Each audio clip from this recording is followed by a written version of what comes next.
I was just thinking about, I guess I was thinking about the concept of like how what we who gets to kind of decide or what should decide um between somebody cultivating virtue and like discernment and all the things that go with that and then um when does it become like repression? So I Hmm. think I think like there's something to me that um comes up about this idea that because I think there's a lot of confusion around it. I think that a lot of times like because people like vehemently don't they think it's like really bad to repress, they kind of pendulum swing in the other direction. And they talk a lot about like maybe self-expression or yeah, not repressing, but then that can be very chaotic and also very destructive.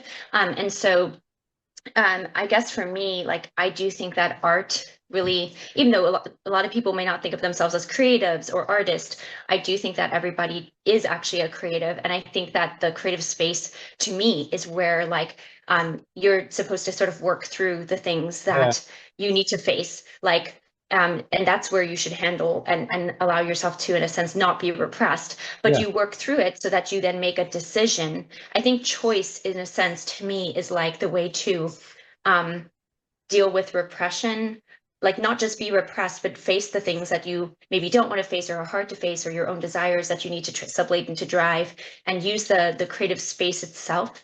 Whether that's like writing, journaling, making music, like all of that stuff, because I think there's something about that space that then allows you to cultivate a better sense of self and a directionality and decision making that needs to be done.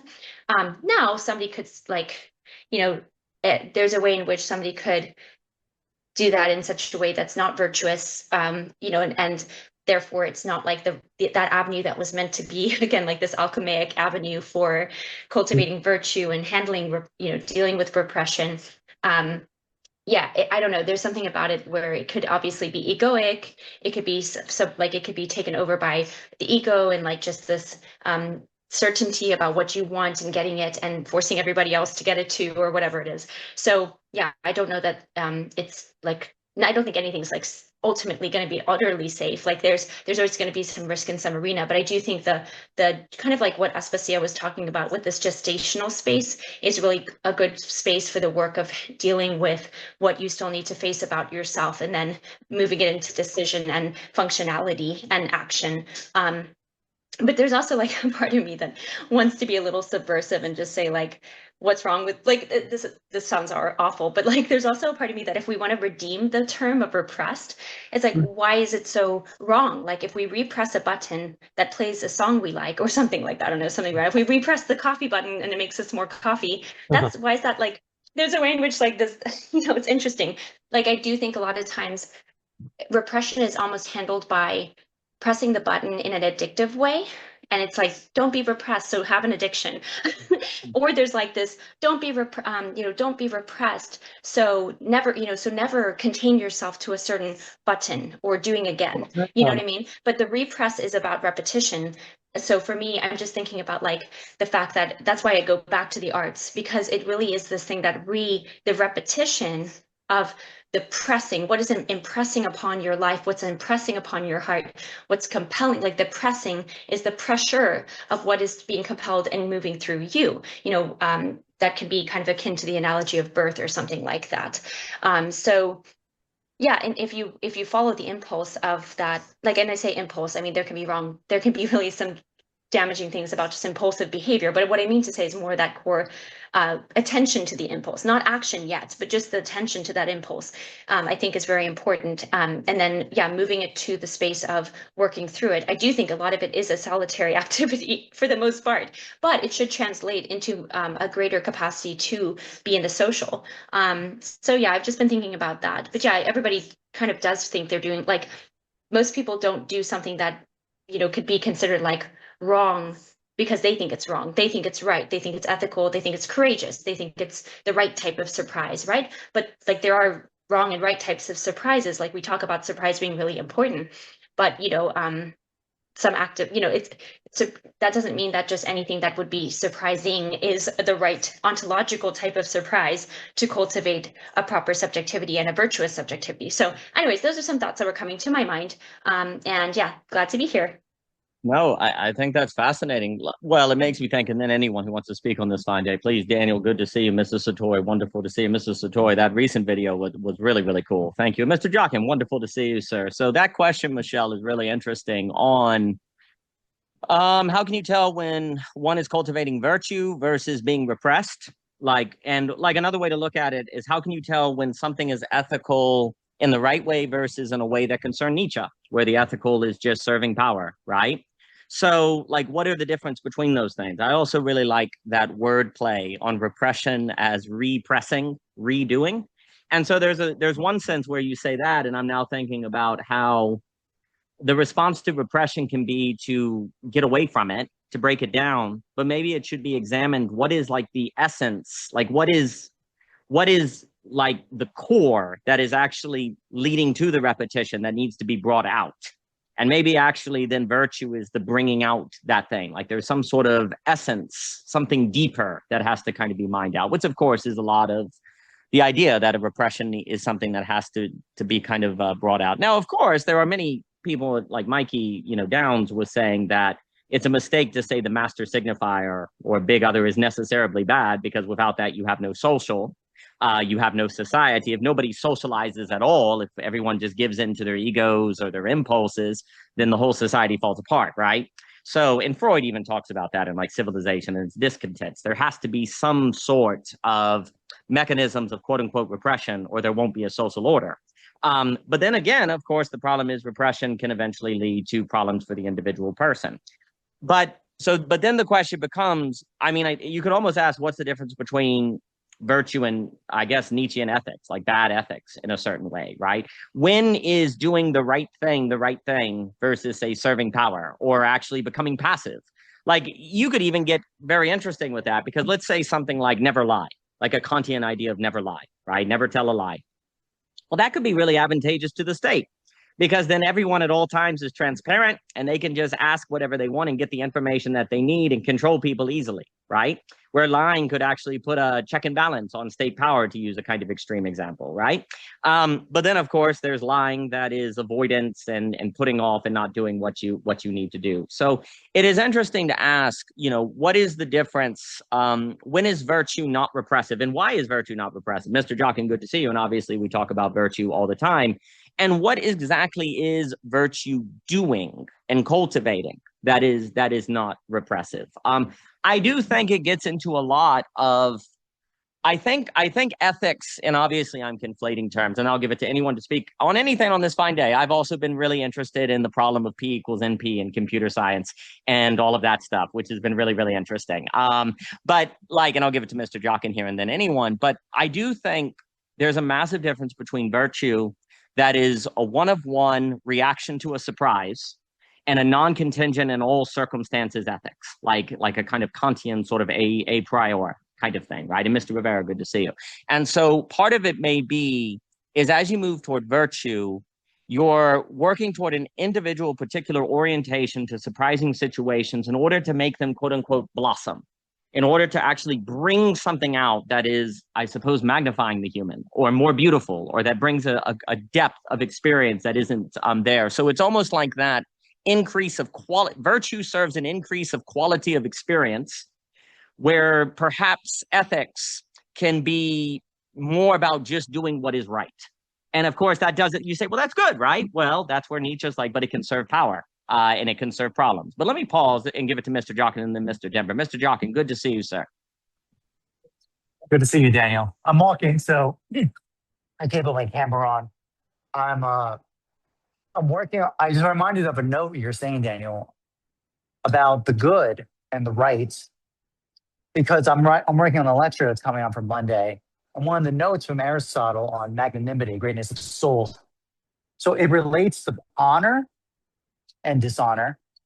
But the note about it was interesting in it, where Aristotle comments on, is that this greatness of soul individual, while he's of a social order, and the object in which he attains to is honor, which is a motive of good, he's not satisfied with it. He's actually, in one sense, actually disinterested. He's said to be haughty about it. He has a disinterest in these honors because, and a lot from Aristotle is absolute actuality of virtue goodness and honor will never capture. So what that hints to me, in my reading of it, is this idea there's something beyond the good that virtue is pointing to. And thus, in the way we're talking in this kind of psychoanalytic mode, basically operations of the good under symbolic order. And beauty is what is redounds beyond it. So that's just the note I'm thinking about when I'm hearing this. And I say it because I know, and this is a conversation, and the other thing you're bringing up with Javi, I was talking with Javier and Luber last night about it. It's a paraphrasing that all of us are not clear, but there's been some talk of, one can make an argument when you're anxious of the social order and the good. If you don't go to beauty, what's the alternative? Truth. And what happens there is you can do, as long as if you have a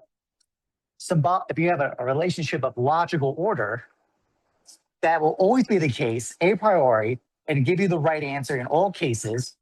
That argument is made to bypass the good by getting to truth. That seems wildly wrong because that just feels very easy for a Nietzsche to come in and go, that's just naive. How would you possibly think you're not going to get captured by operations of power by doing that? So I just find so this is just drawing out that the orientation of virtue, what you're talking about, Daniel, is this particularity of one, because the object of that person of virtue is supposed to be for something beyond the good.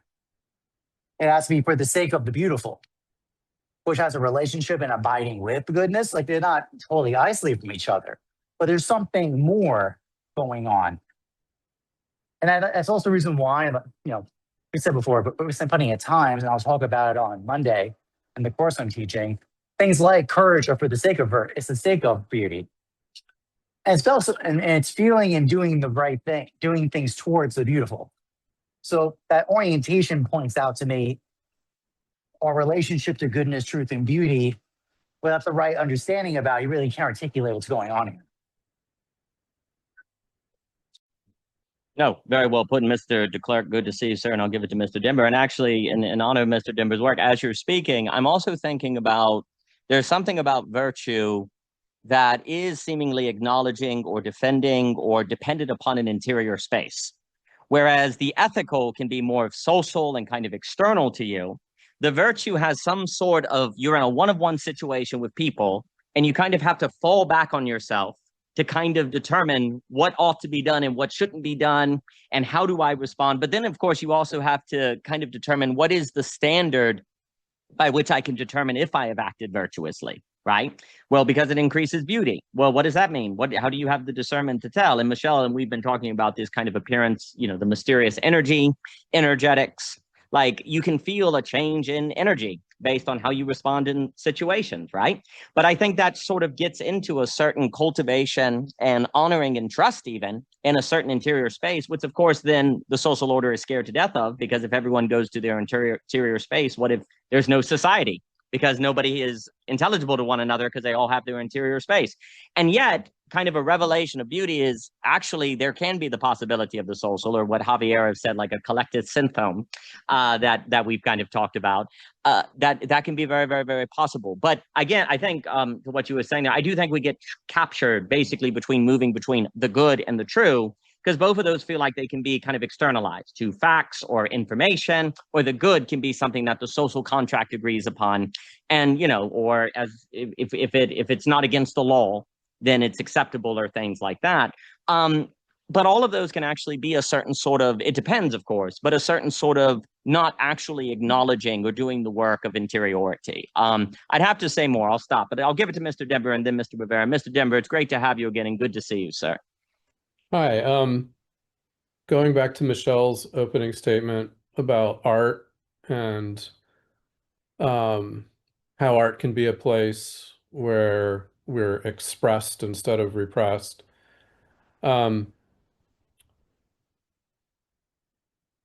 I guess I have everything. Oh, well, first, just as far as the wordplay, it occurs to me that, especially if you're kind of thinking in terms of addiction, that re-press and repression are more opposites than they are alternatives of the same thing. But in any case, So as far as art being, like of value because it gives people an opportunity to express parts of themselves that they normally feel compelled to repress in order to kind of function in society effectively and things like that. The paradox, though, is that you can't be having that in mind. Like you can't burden your art or your creative experience with the mission of sort of doing this kind of do-gooder healing work. Like it is healing and it is good and it does have all of those benefits, and that might ultimately be the justification for it or a justification. But if you have that on your mind, I feel like it infects the art and kind of takes the self-expression out of it, and it brings back the repression because it's like you're apologizing for the interiority by feeling that you need to justify it as having some kind of healing or functional value. So that's just kind of so you have to do art for art's sake. Then later you can observe that, it had some kind of healing benefit or social benefit or something. That's my position. But I like the idea of art as a container or context in which we can safely follow a different set of rules than we do in everyday life. And as far as like where the limits are, where you could possibly go too far in art, I think it has something to do with when the art destroys the walls of the container and spills toxically into, the mundane, everyday world of people's feelings and relations. And it's just, there's no like formula for knowing when that happens. You just have to recognize it, I think. Those are my thoughts. All of that's magnificent. And yeah, and I think people are scared that they're going to break the container, and so like I won't do it. But there's actually something really important about having the courage to kind of take that risk and to kind of go into that space. I think I like also, I'm going to think repression versus repress with the hyphen. That's lovely. And yeah, there is something, the repressing kind of addiction versus repression holding back, where there's opposite, but it's interesting how both have a certain keeping you in placeness, or it kind of could, right? So that's really interesting. They're opposites, but they have a keeping in placeness, which is interesting. I really like the point you're making, and I'll give it to Mr. Rivera, between if you go into art wanting it to be healing or therapeutic or expression, that it doesn't function that way. I think it makes me think of like C.S. Lewis had that idea, if you have a plan of having a good conversation, you don't. Like you can't just plan to have a good conversation, like it has to just happen. Likewise, if you say, I'm going to be healed by art, it doesn't. And I wonder, we talk a lot about self-forgetfulness.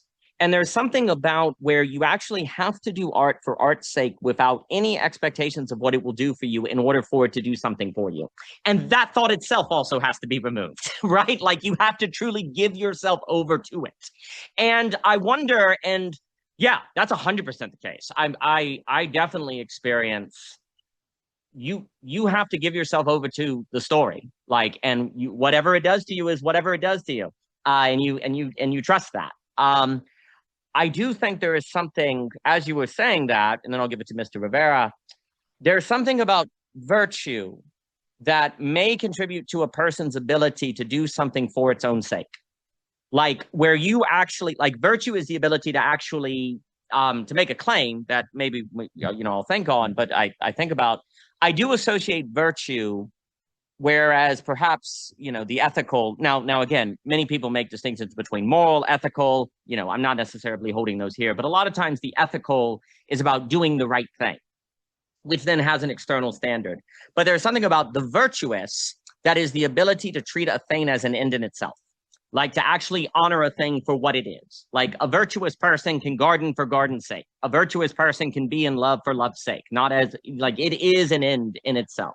Now, that doesn't mean it doesn't spill over into being a means for other things, But those means are secondary. They're out of mind. You don't think about that. It's just like if art heals you, you don't think about how it's going to heal you. You give yourself over to the art itself. In the way, it's kind of funny because it's as if when you treat things as ends in themselves, they become means that otherwise they couldn't be means of, right? Like when you treat things as engines of itself, then it's almost as if the real way they can be a means, the full way they can be a means to another form of life is unveiled, but it has to be unveiled to you versus you have an expectation of it. I do think actually, like you're saying, Greg, there's something about like the mysterious way that art heals that is actually beyond your ideas of what it means to say art heals. Like when you say art heals, you kind of have an idea of what that means. But that doesn't actually let you have the experience of the mysterious way that it does it. That's really hard to put into words, right? And it's more important to have that mysterious experience. But you can't have that experience,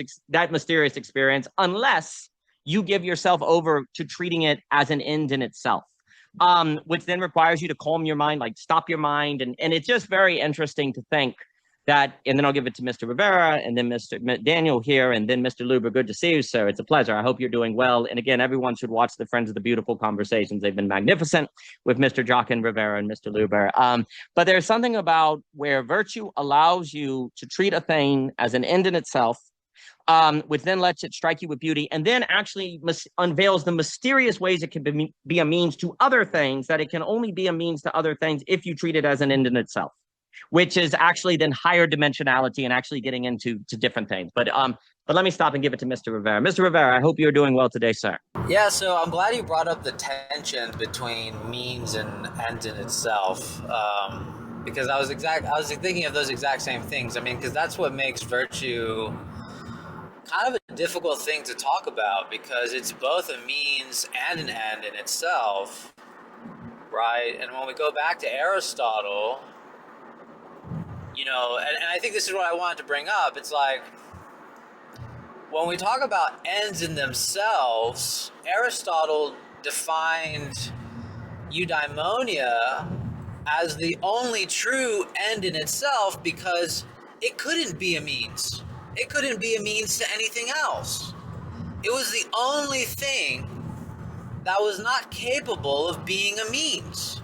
So that's the thing that was quite, you know, really jarring for people, even in scholarship for Aristotle, just like, hold on, virtue is an end in itself, but it's also a means? Like, how can we make sense of that? How can that be possible? That seems almost contradictory. It's a means and yet it's also an end in itself. How, you know? But I'm glad you brought that up, Daniel. I don't disagree with what you're saying. I mean, that's definitely true. I mean, I think maybe we could add the visionary component end of this that you like to say, you know, what motivates you to be a virtuous person. And you can add, and this is where it gets interesting, where it's like the end in itself, in terms of a secondary mode, has to be motivated by a type of vision, and it might have to be greater than the idea of virtue itself, because there is like weird traps, you know. And we've talked about this, you know, like spiritual cookies, for example. It's like, you know, you start falling in love with doing virtue, and then before you know it,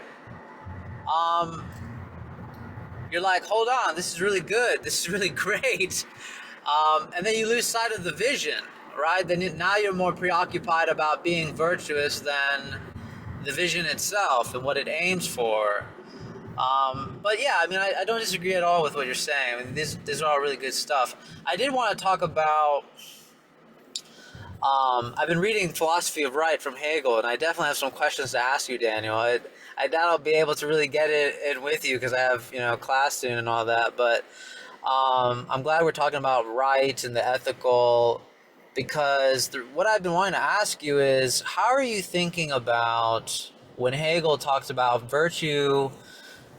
I mean, this is like my first run through. I'm almost finished with the book. I definitely plan on rereading it and spending more time with it. But my first impression is Hegel's basically saying that virtue is this thing that kind of points to an incomplete society.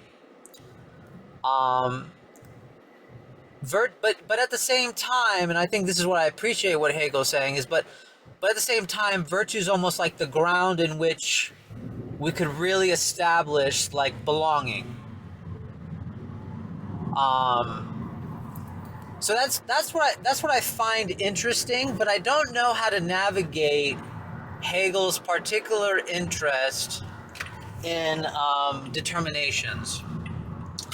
And I think, because like, I don't know how to juggle this, because there's a sense in which virtue has this kind of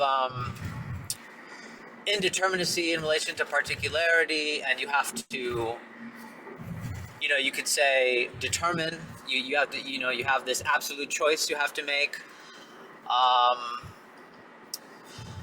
But then Hegel seems to be of this idea, and I could be wrong, that determinations are really what constitute our freedom. Determinations constitute our freedom. And I do like this idea. I just don't know how to balance between the two. But I do have this one thing to say, and this is like a side note. This is just like what's coming up on my mind about when people talk about forever. This recently came up. I was talking to Jockin and Luber about this, but I think Jockin got more of the brunt of it. I saw this YouTube video of a woman sharing the breakup story with her ex-husband on YouTube, and the ex-husband's there, and she's sharing this story about how she didn't believe in the word forever, or didn't believe in marriage forever because it's unrealistic. It's we still have to face contingency. And I really thought about Hegel, and I've heard of what you and Michelle have to say, and I thought this was really apt about what you two have been thinking about, which is like, so the danger of not having a vision is, according to Hegel, is that you're subjected to contingencies, just arbitrary contingencies. And so when we're subjected to these contingencies, well then it's like, well then what motivates you to stay in this relationship exactly? And so even though I agree with her that, yeah, maybe forever is unrealistic, but then you have this other problem. But then what motivates you to stay in a relationship in the face of contingency? Like there's like no motivation. It's all contingent. So why would you stay? What's the point of staying? So there has to be this middle way of just like, well, maybe forever shouldn't be termed this unrealistic thing. It should have been termed this kind of visionary determination that we aim to achieve in the face of contingency. And I know people would have a hard time with that, because it's like, I was of the party that it's like unrealistic, there is I think here's this. If you have only vision maybe, and ignore contingency, then maybe you are unrealistic. If you just ignore contingency, then you're not really facing reality in the face of your vision. We need both. We need to face contingency, but at the same time, we need a vision. And I think that's exactly what an artist means. to bring it back to art, it's like that's what an artist means. Is you have this vision, and you're facing contingency. You have you're trying to figure out, how do I want to do this? Do I want to do this on a blank canvas? Do I want to use this art? Do I want to paint with these colors? Do I want to do this? You're facing contingency all day, but you have a vision. But yeah, that's all I gotta say. All of those are magnificent. I'll give it to Daniel and then Mr. Luber here. And I had a tower of boxes fall behind me. How funny would it have been if it would have landed on me? Like, there's stuff everywhere now, and I just love how stuff in the garage just randomly falls. Why not?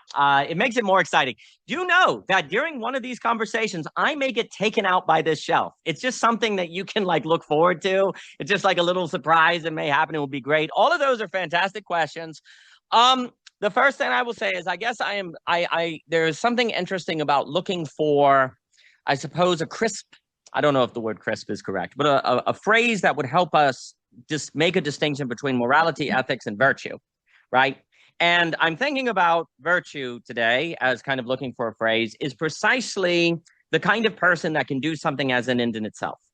And a reason I say that is because I think about all the literary professors that were said things like, you know, literature may not get you a job, but it's about like the pleasure of it. Or there's this kind of gesturing that many of the humanities are about being an end in itself, right? And I almost want to say virtue is the ability to actually do that. Like virtue is the ability to actually like value that and be like, I'm going to do something that cannot be explained beyond it, right? Like I'm going to do something that is its own, that kind of leaves me vulnerable to critique, right? Whereas the ethical can be justified by some sort of collective standard. And I even think the moral can be judged collectively. Like if we take the distinction that the moral is more individual, that would therefore be on the side of guilt. The ethical is more on the social, which would be on the side of shame. I think both the moral and the ethical tend to have external standards that you could show to other people that they likely would it would be intelligible to them, for example. So if you had like an ethical problem where you were saying, I lied to someone, I should tell the truth, and maybe you tell your friend, you're like, I'm really feeling guilty about lying to this person. Your friend would probably say, yeah, you should tell them the truth because it's intelligible to them that you lied, and therefore it's not something you should do. Likewise, if you broke a law, such as stealing, then everyone would be like, yeah, you stole. But if you told your friend, I'm reading literature because I think it's important, they very may well go, why? That's kind of a waste of time. Are you getting paid for it? Right? That is a situation where virtue seems to start to come out because that's going to demand something of you. And it has a certain individuation, but it's not individualism because it actually has a certain vulnerability and nakedness to it. And I think actually virtue as such starts to get at this massive important question you're asking with Hegel about how actually determination is necessary for freedom and development, because the determination there is that most people think reading literature is a waste of time. Like that's a determination, right? And you doing it, like you're giving yourself over to that determination. You're giving yourself over to literature. If I just use that example, you're going to experience the incompleteness that Hegel's talking about. You're going to feel the kind of nakedness. You're going to feel like if you try to do art in the way Greg was saying, where you're doing it for its own sake versus its therapeutic purposes, and your friend asks you why you're writing that story, you might be tempted to say, because it heals me. Because you're actually trying to hide yourself from saying, because I believe it's like for its own sake. Because if I give it a reason, then it almost justifies it more to my friend. Oh, that's great you're writing that story because it's healing you. But if I say, well, because the craft, because then you're more likely to kind of be accused of wasting your time. That is a determination. That's a determination of the social order. That is not something that you choose. That is a determination. Now it's not a determination in the same way as a rock, but it is a determination of your order. And you have to, that's where you find the freedom that Hegel is talking about. And that also then, I think, and now there's a million things to say about the philosophy of right, because ultimately I think it's Hegel's justification of Hegel. Because the reason why he wants to defend determination is because he's seen all these philosophers do these stupid state of nature experiments like Rousseau or Hobbes, and basically they question what is, and he wants to warn, if you question what is, it's an eternal regression, you don't go anywhere. Because you can always come up with a better society and a better thing. He's like, we need to assume that if history arrived at X, there's a good reason it arrived at X. Now, maybe it made mistakes, maybe it's wrong, and maybe there's things we need to reform, but let's not do these silly hypothetical situations that actually lead to just violence. So you need to assume the determination, but then the problem is a determination that then is oppressive.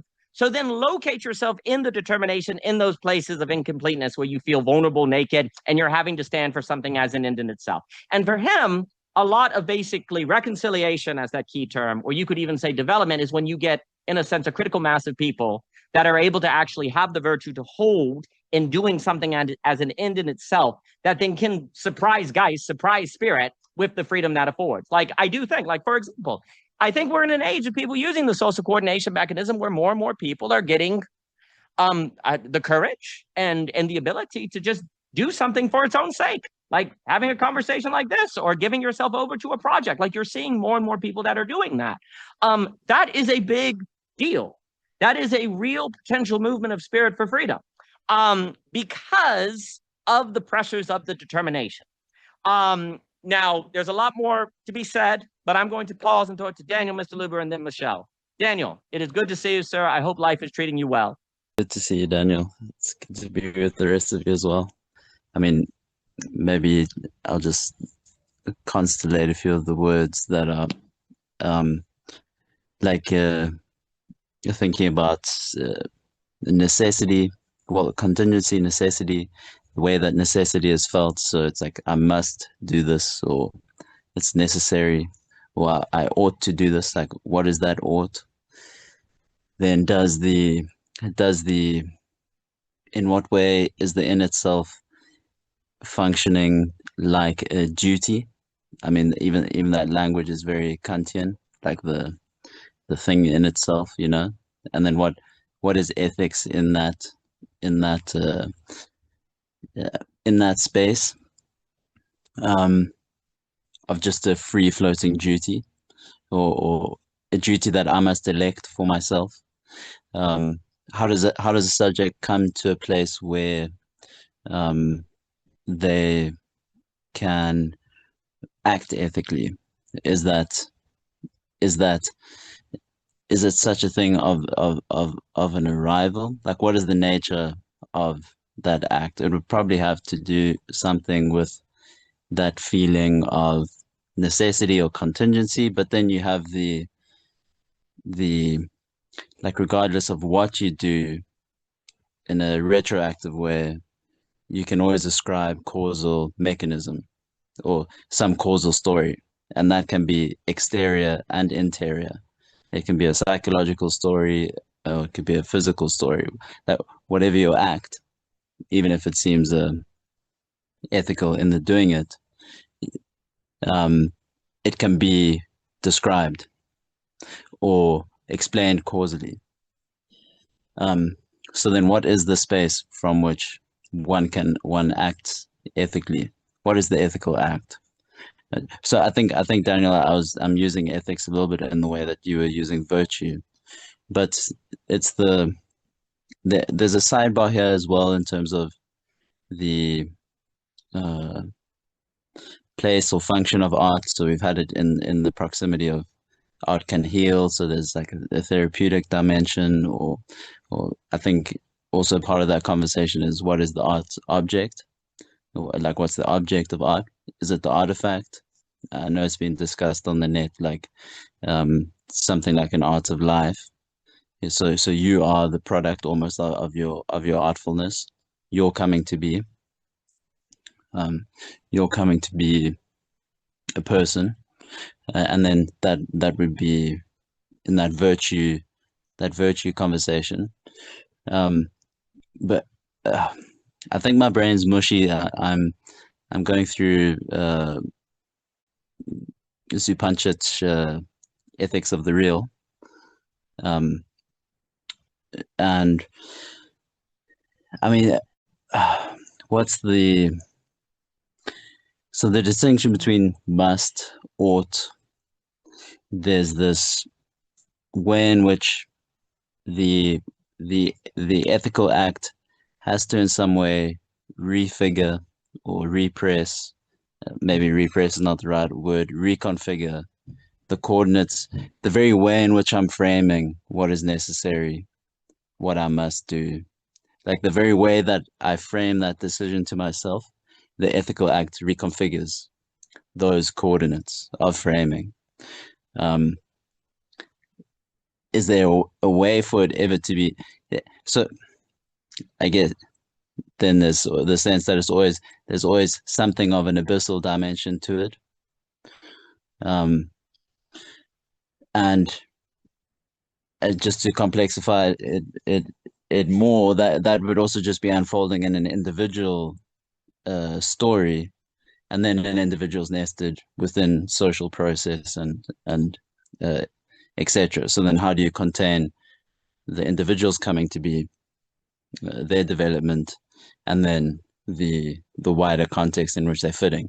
And I think that those two probably need to be very conversant with each other, such that the space of coming to that precipice of an ethical act is precisely going to be a precipice because of the way that you are configured by these social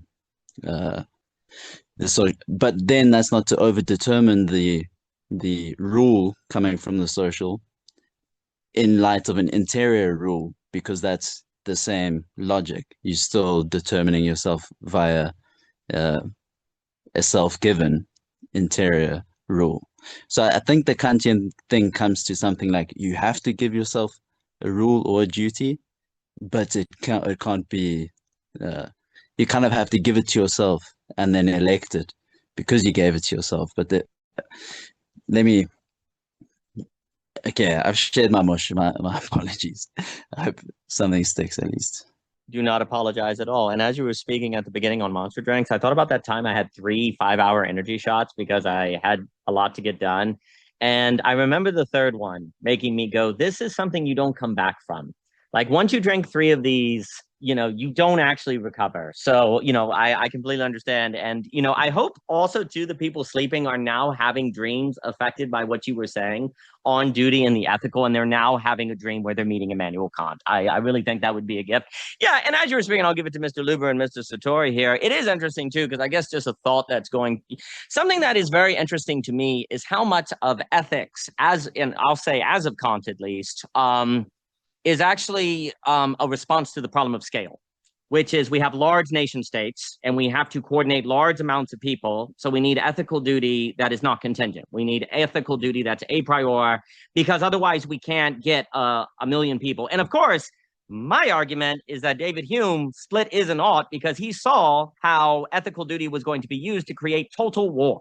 Because if I can tell you, you need to fight for me because it's on God's behalf and it's your duty, that's very different than when Bernard de Juvenel talks about the kings having to negotiate with the feudal lords that this war will give you food and you'll benefit from it. And that actually kept war from getting too totalized because you could only get people involved who would directly benefit. But what David Hume is concerned about is the possibility of a philosophical war that then is not bound by regionality and would lead to totalization, because now we're fighting for justice or freedom or equality or whatever. And that can be very problematic. Now, this, of course, did not mean that Hume was against freedom, equality, and justice. He was concerned about it being used as a political organizing tool for the interests of ruling elites, et cetera, right? And he wanted to have it more bound to common life. But there is something like you're pointing at. There's some revelation of the abyssal. There's something abyssal about the ethical that has to come to terms with. And it is interesting for me, like, I'm not sure if you actually ever, well, I don't want to say ever, but there is something about if you decide I'm going to read literature and that I think it's important and I'm just going to do it and people are going to see it. There's some, like, you almost have to do something in of itself to experience the abyssal.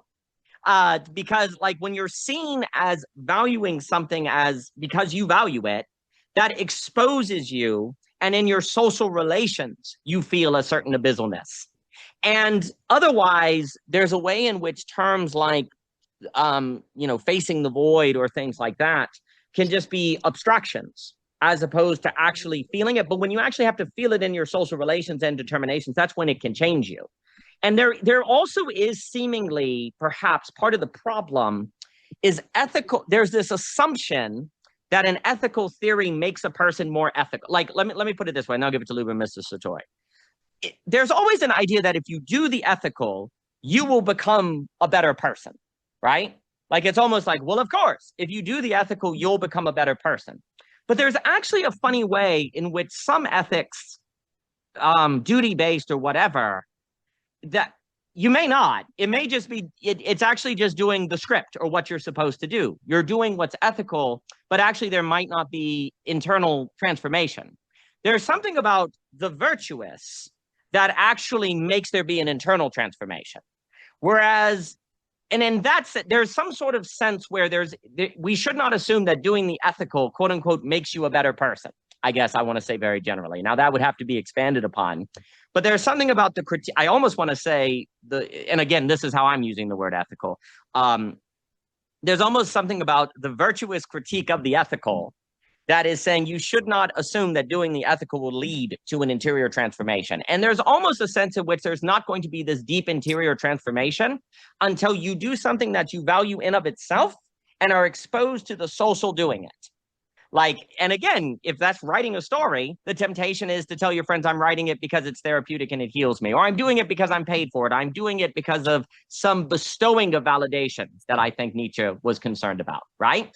But that actually turns something that is potentially virtuous into ethical because you're doing it for an end. And yeah, there's something about doing things, because Javier mentioned as well, there's something about doing something that has this potential interior transformation, freedom in determination, that opens up doors and conditions of possibility that can't happen otherwise. So it's a surprising means. Like ends in of itself become a surprising means, not a planned means. But let me stop and give it to Mr. Luber and Mr. Satori and anyone else who wants to speak on this fine evening. Mr. Luber. Good to be here. Okay, I have a lot to say. So, and I took notes, so I'm pretty happy about where this is going to go. So while you're doing something can't be accounted for via whatever reason you're saying. Like while you're doing it, oh, I'm writing a story right now. Like I've been writing all morning. This was like a great break, honestly, and I'm gonna get right back to it. Someone would be like, "Why are you writing this story?" I could say a different reason every day, and it still wouldn't even account for all the reasons put together. Still wouldn't even account for why I'm actually doing it. Like unfortunately, I think the reality is you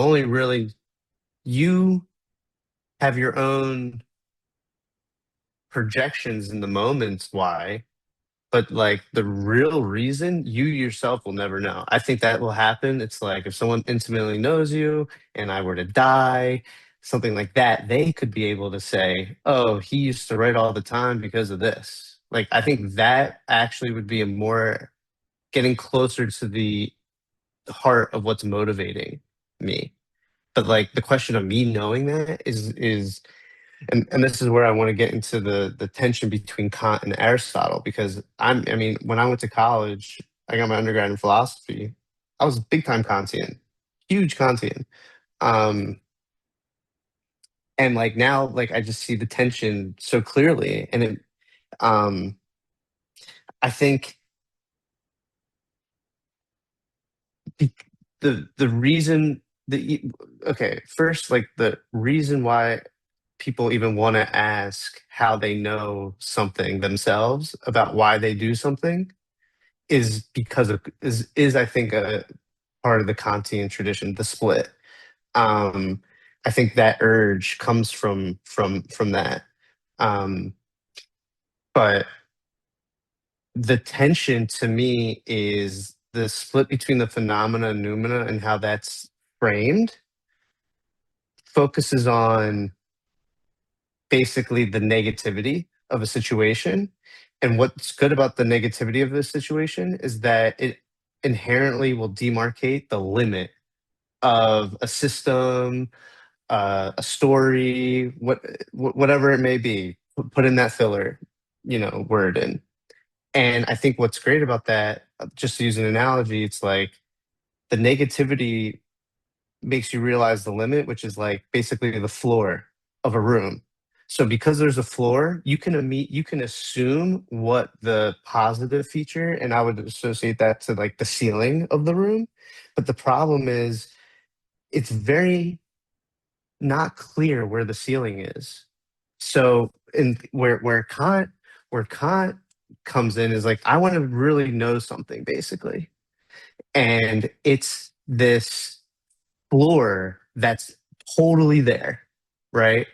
And he would call that a way of talking about that floor duty. And the categorical imperatives is a great example where it's like it doesn't even matter what the situation is, what the system is, like what the room actually is. There will be a floor in that room, and you will have to walk on it, given being in that room, basically. And like he associates that to just doing the right thing, basically. The problem is, and this is where it's like this leads to the tradition of like death drive and just like there only being one drive, the death drive, and there only being focus on negativity, basically. This whole notion of staying in the negativity. The problem is, it's like you're just staying in a room and you don't want to look up at the ceiling, essentially. There is a ceiling there. So I think Aristotle, the thing with Aristotle is, I think he kind of accounts for both in a way, but the way he talks, at least how I'm reading him, it's like he's very much focused on looking up at the ceiling. He's not saying there's not this like negative ground per se. But I think Kant is very, you know, clear, where it's like he's splitting with Aristotle, where he's basically saying like you can't get to the noumena. The noumena in this case would be part of like the ceiling, be on that side of that component of the analogy. So this is where it's interesting, where Heidegger comes in for me, because I think Heidegger, like in a way, like Hegel basically just really shows you how to sit in the negativity. Then Heidegger like comes in there, and to me, Heidegger is literally takes into account Aristotle and the like Hegel Kant side of things with negativity. And it's like, I'm not even concerned with like Dasein has this like I use ambivocal or just ambiguous relation to negativity and positivity. And it kind of accounts for both. And something that I'm thinking with Dasein is the reference to being there. Like when you are talking about being there, any kind of aspect of existence, the reference is the concept of Dasein. Like that's the point for Heidegger. And that just made me think, I was watching this video on YouTube where apparently Homer didn't write the plays, the Odyssey and the Iliad, and it was actually like a method called the Homeric method or something. I don't know if this is true, but it just still provoked this thought where it's like, okay, there's this Homeric method that like creates a system. Well, to me, it's like Heidegger was just creating a metaphysics of what that method would be in general, which is if you have a method or a system, it's always going to be in reference to Dasein, and that's why it's the start of metaphysics. So like the problem that we're in right now is it's like we can't picture what life would be like if there were different systems or stories or whatever you want to call it, different modes of being. And this is like the rub of virtue, because I want to tie this to virtue. It's like we can't picture what it's like where there's a world where there's multiple Homeric methods, different methods of systems, different ways of understanding the room and being in the room, because we have just had, really because of Kant, only focusing on the negativity created like just a repeated pattern of what a room could be like, because it's only focused on the limit, essentially. So to me, like Heidegger's is like taking a step into like what would it be like to live in different systems together, with a shared reference point of being Dasein, basically. I think virtue is the specific, and I was talking to Jock and Javier about this, but like is the specific like dimension of Dasein that is for the sake of like beauty. So it's like you can't just be like, there can't just be any kind of comportment going on. It has to be a specific kind of comportment that gives access to something that grows. And like kind of what we were talking about the last net, where there's like the meadow versus the tree, and you make that point. It's like it's really about that which grows. Both need to grow, essentially. Like it's a false dichotomy, basically, is what you're saying. And I totally agree. But then the debate, to me, and what I'm really trying to get at is how do we delimit that specific dimension of Dasein, which I would call just being virtuous, or like in a story perspective being like thematic to a significant degree, something like that, you know? The question becomes, does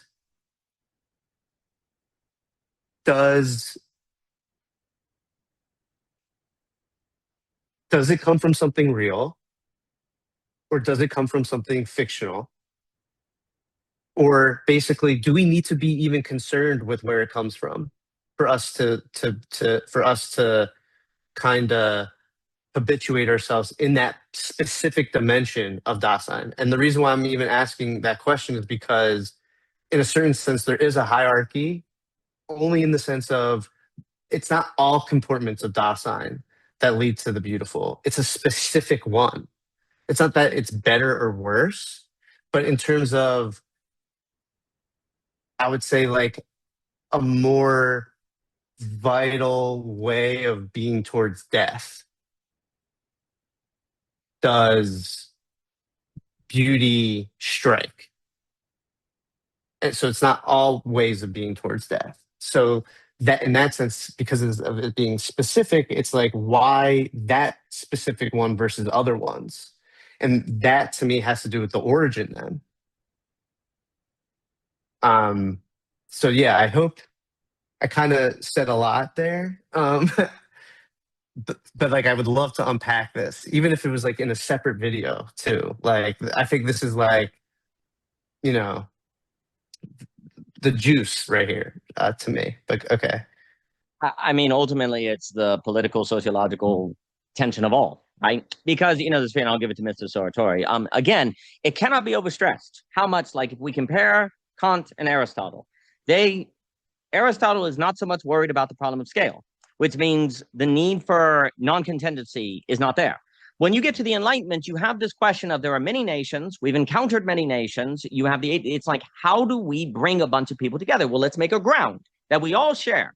Muslim, Christian, atheist, what? We'll have a ground. You know, America, Europe will have a ground. And the dream has been, well, what if rationality could do it, right?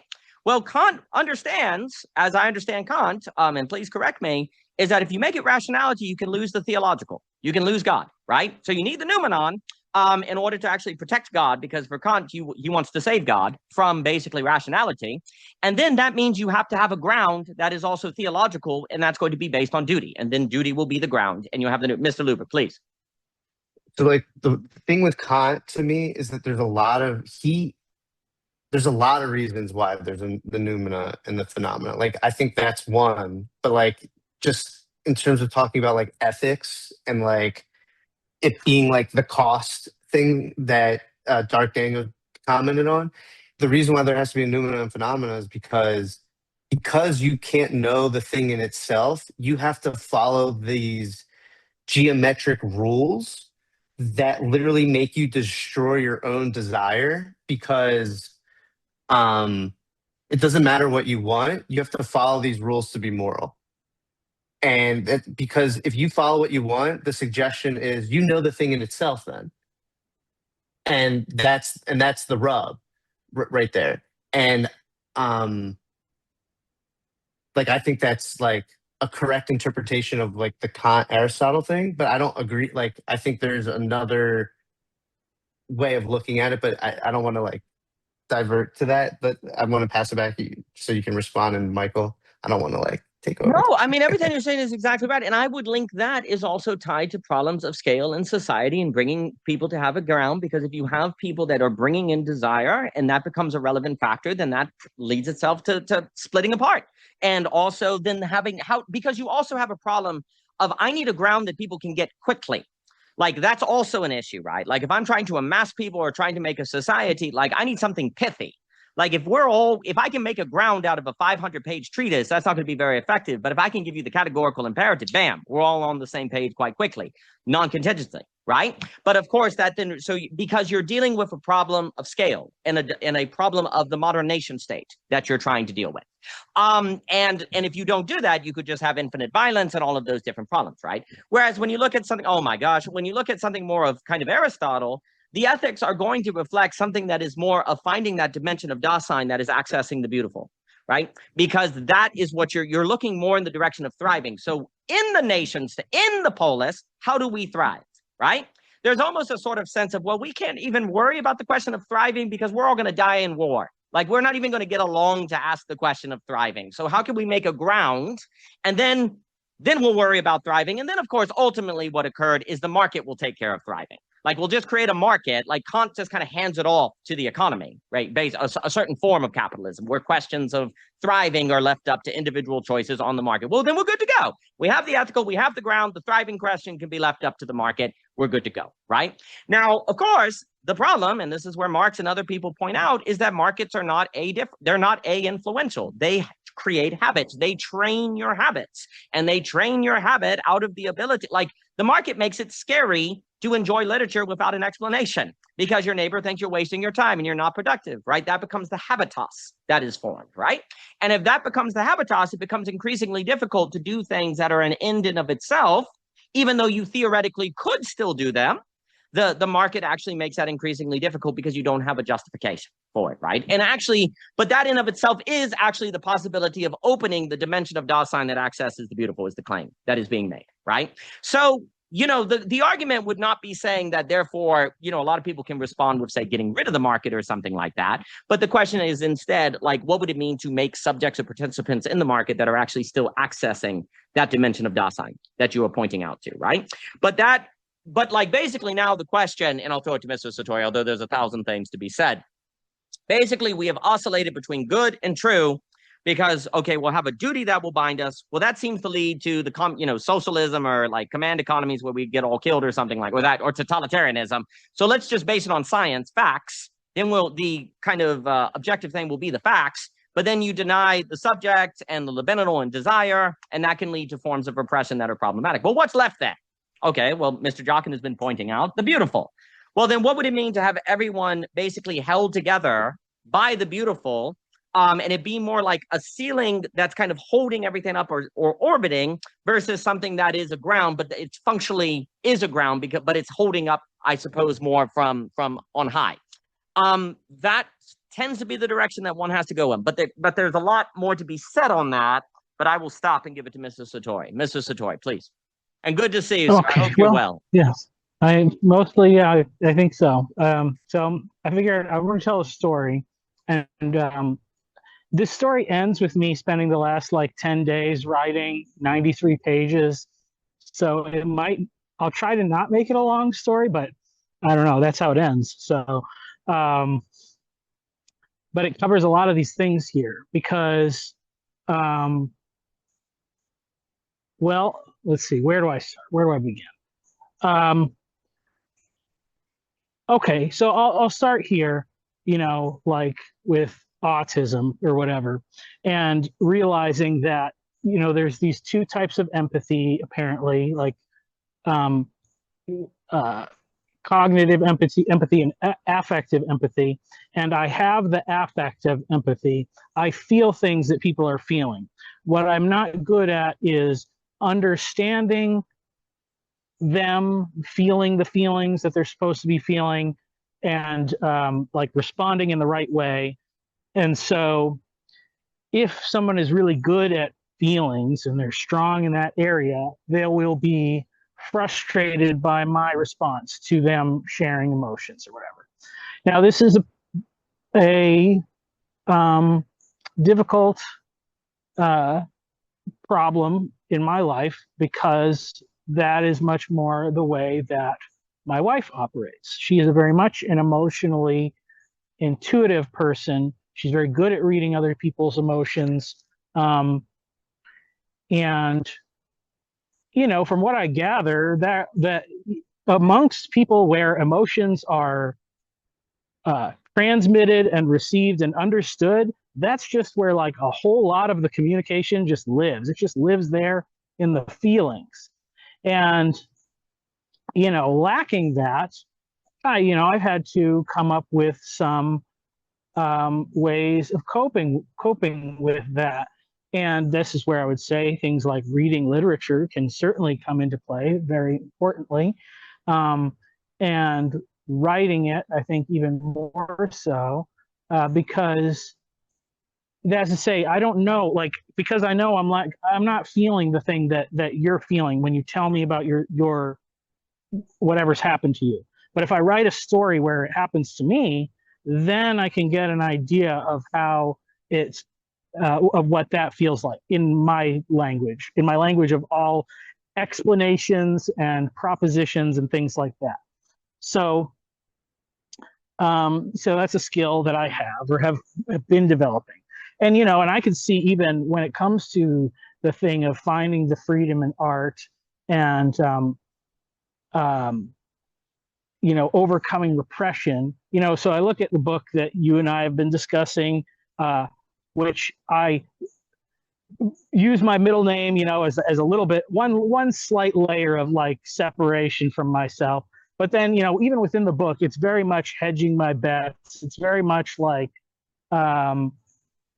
this is what it seems like to me. I don't want to say, because I'm very fearful of putting an opinion out there and then somebody saying that's wrong. And then because the way that that's going to make me feel is going to be painful and insecure, etc. So now I come to the thing of what is the art and the motivations and the things that I just feel compelled to work on. And I've been working on a project for the last 3 years now, which I'm about 7 or 8 pseudonyms into the obfuscation between myself and the things that I'm trying to say and understand. Because it's very much about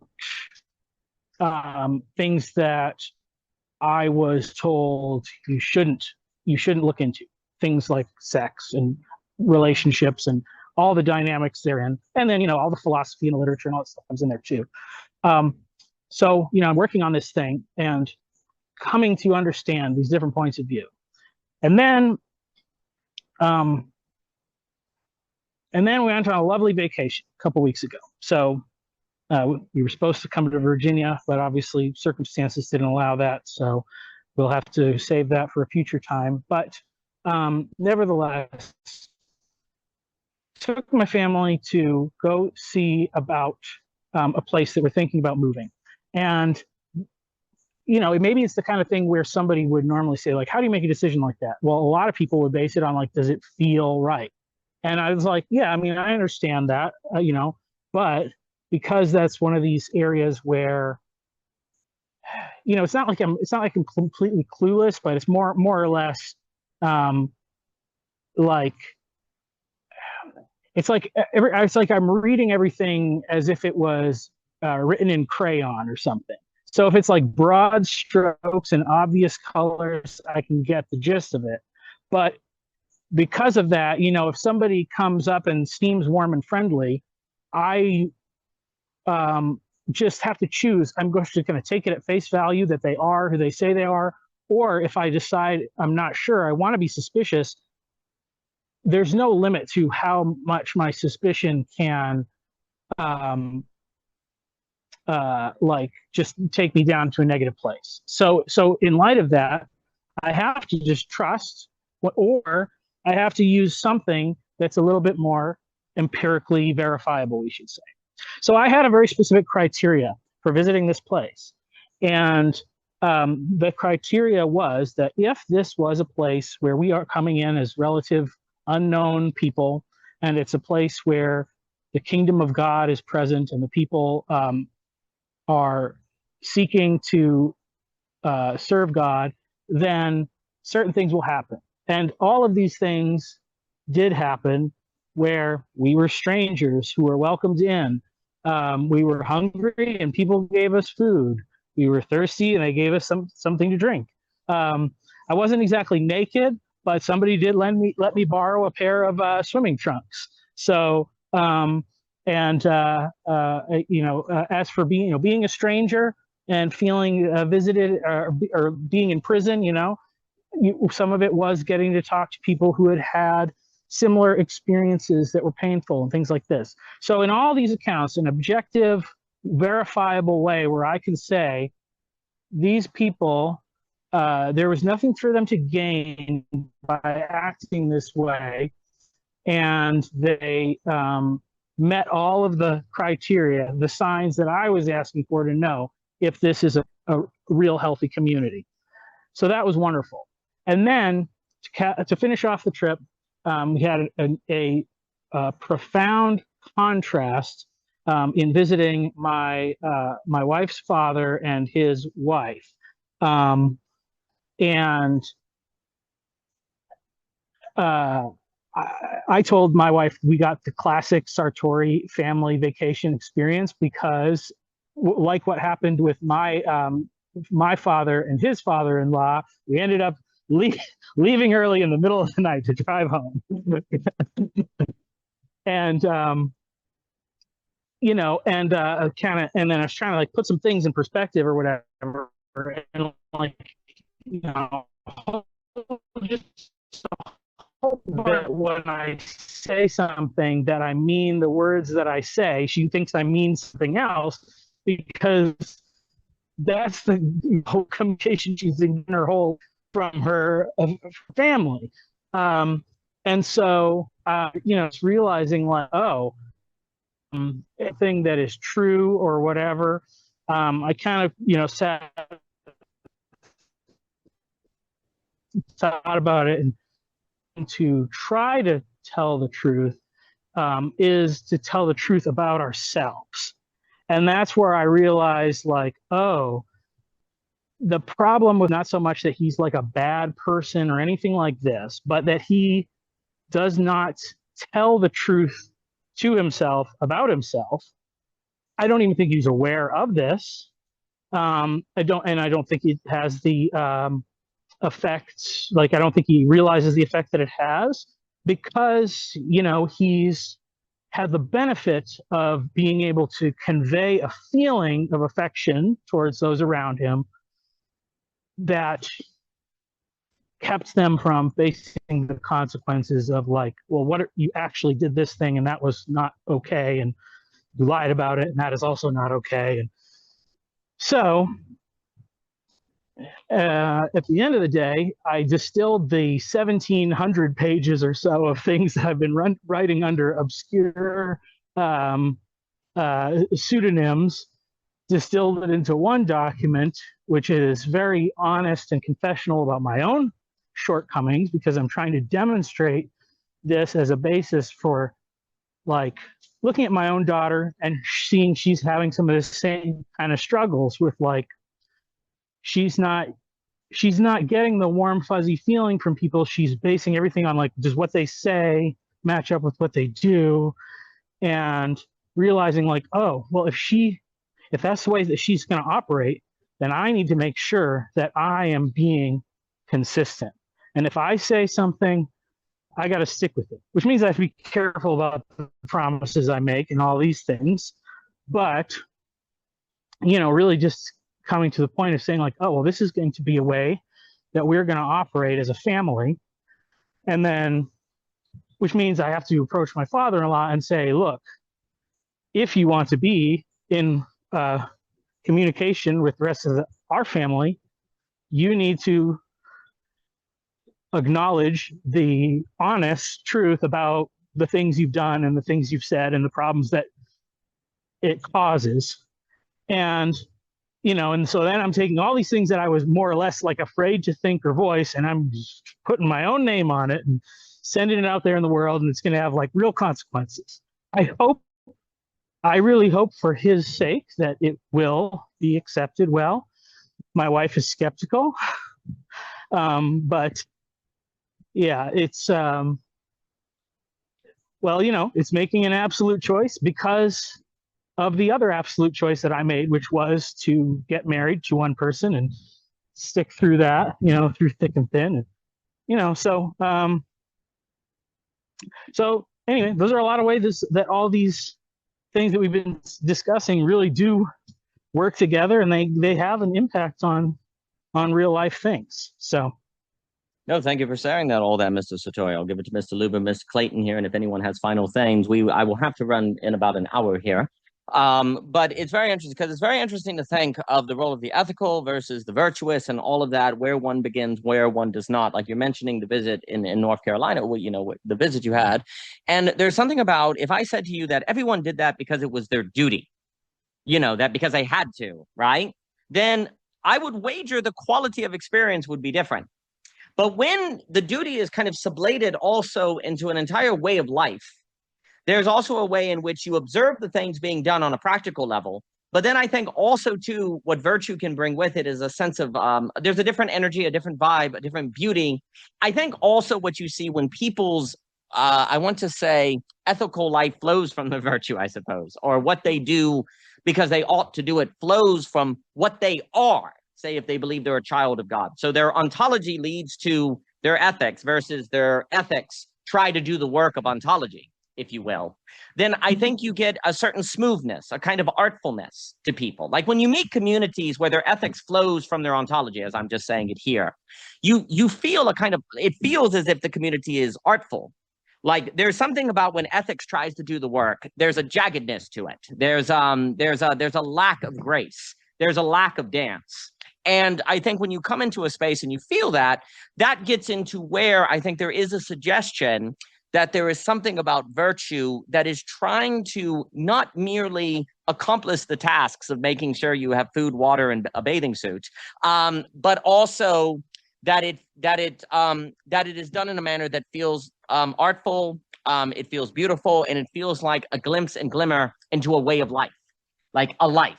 Right, because we don't merely want, people in a marriage. If someone in a marriage says, "Well, I did these things for you, honey, because it was my duty," there's a way in which that would feel mechanical.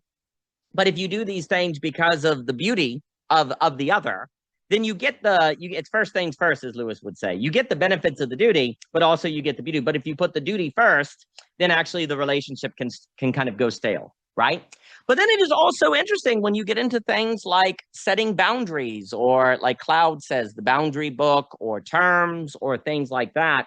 It seems as if the ethical, like laying down things clearly, like, this is what we're going to do. You can't talk X way or Y way, can have a role to carving out a space where the virtuous can be incubated, because of interpersonal dynamics and different things like that. So it is interesting to kind of think of that, and then also to think about things like, being consistent for your daughter, but then also, is there a way where consistency can become more important than beauty and artfulness? How do you tell where one begins and where the other ends, right? There's something where if you are a hypocrite, that is extremely problematic. But then if you're consistent in the way that Kant is walking, the story goes the same time every day, taking the same walk, is that the consistency of the beautiful, or the consistency of merely the good, the vector of the good? So it's interesting to think those tensions, but I will stop and give it to Mr. Luber and then Clayton here. Mr. Luber, please. That is the provocation. I think take a good walk, where not only when you ask the question, like the aim, the direction, it simultaneously has to do with its origin point at the same time. And I think just kind of going off of what you were just saying, from our perspective, if the aim is a multiplicity of things, or it's polysemantic, the origin, therefore, would also be a multiplicity in polysemantic. So I think Kant is the urge to kind of come up with a system or a safety net of thinking, basically, makes sense to me. I just think,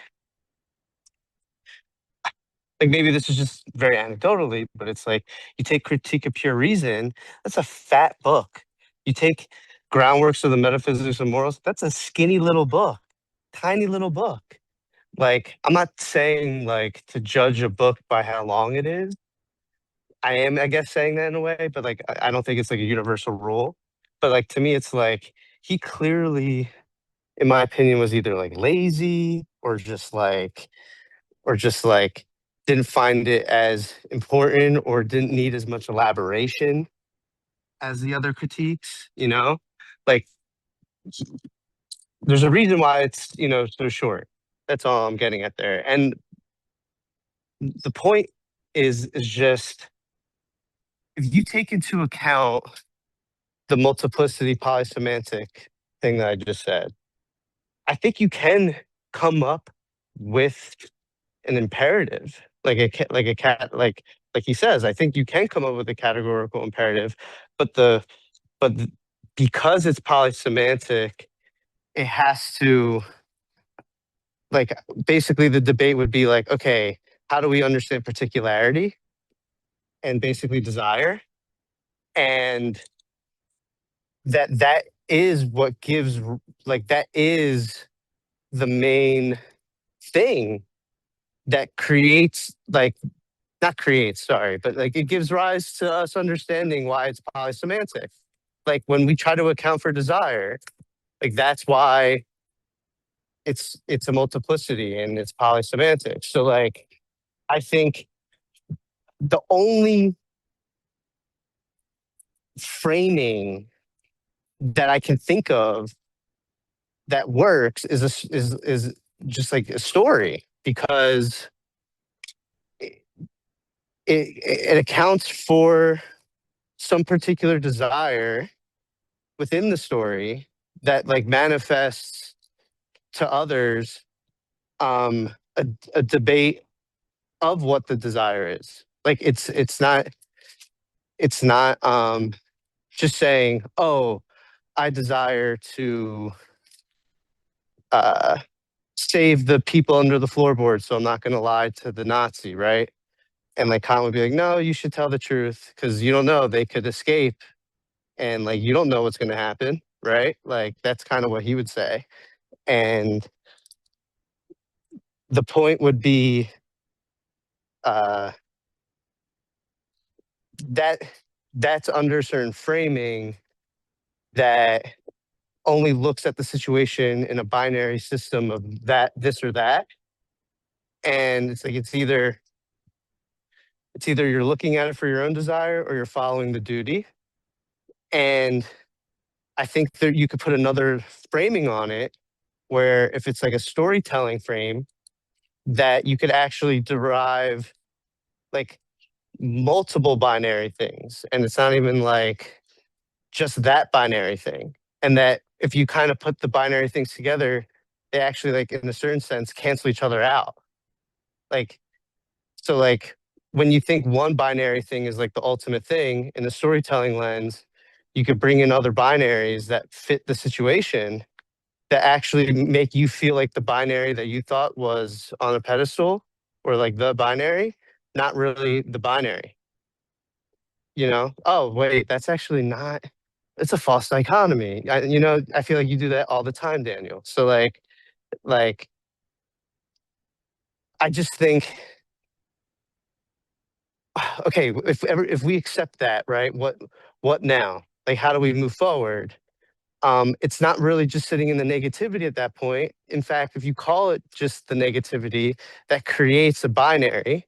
So you would actually have to call it something that doesn't create a binary, right?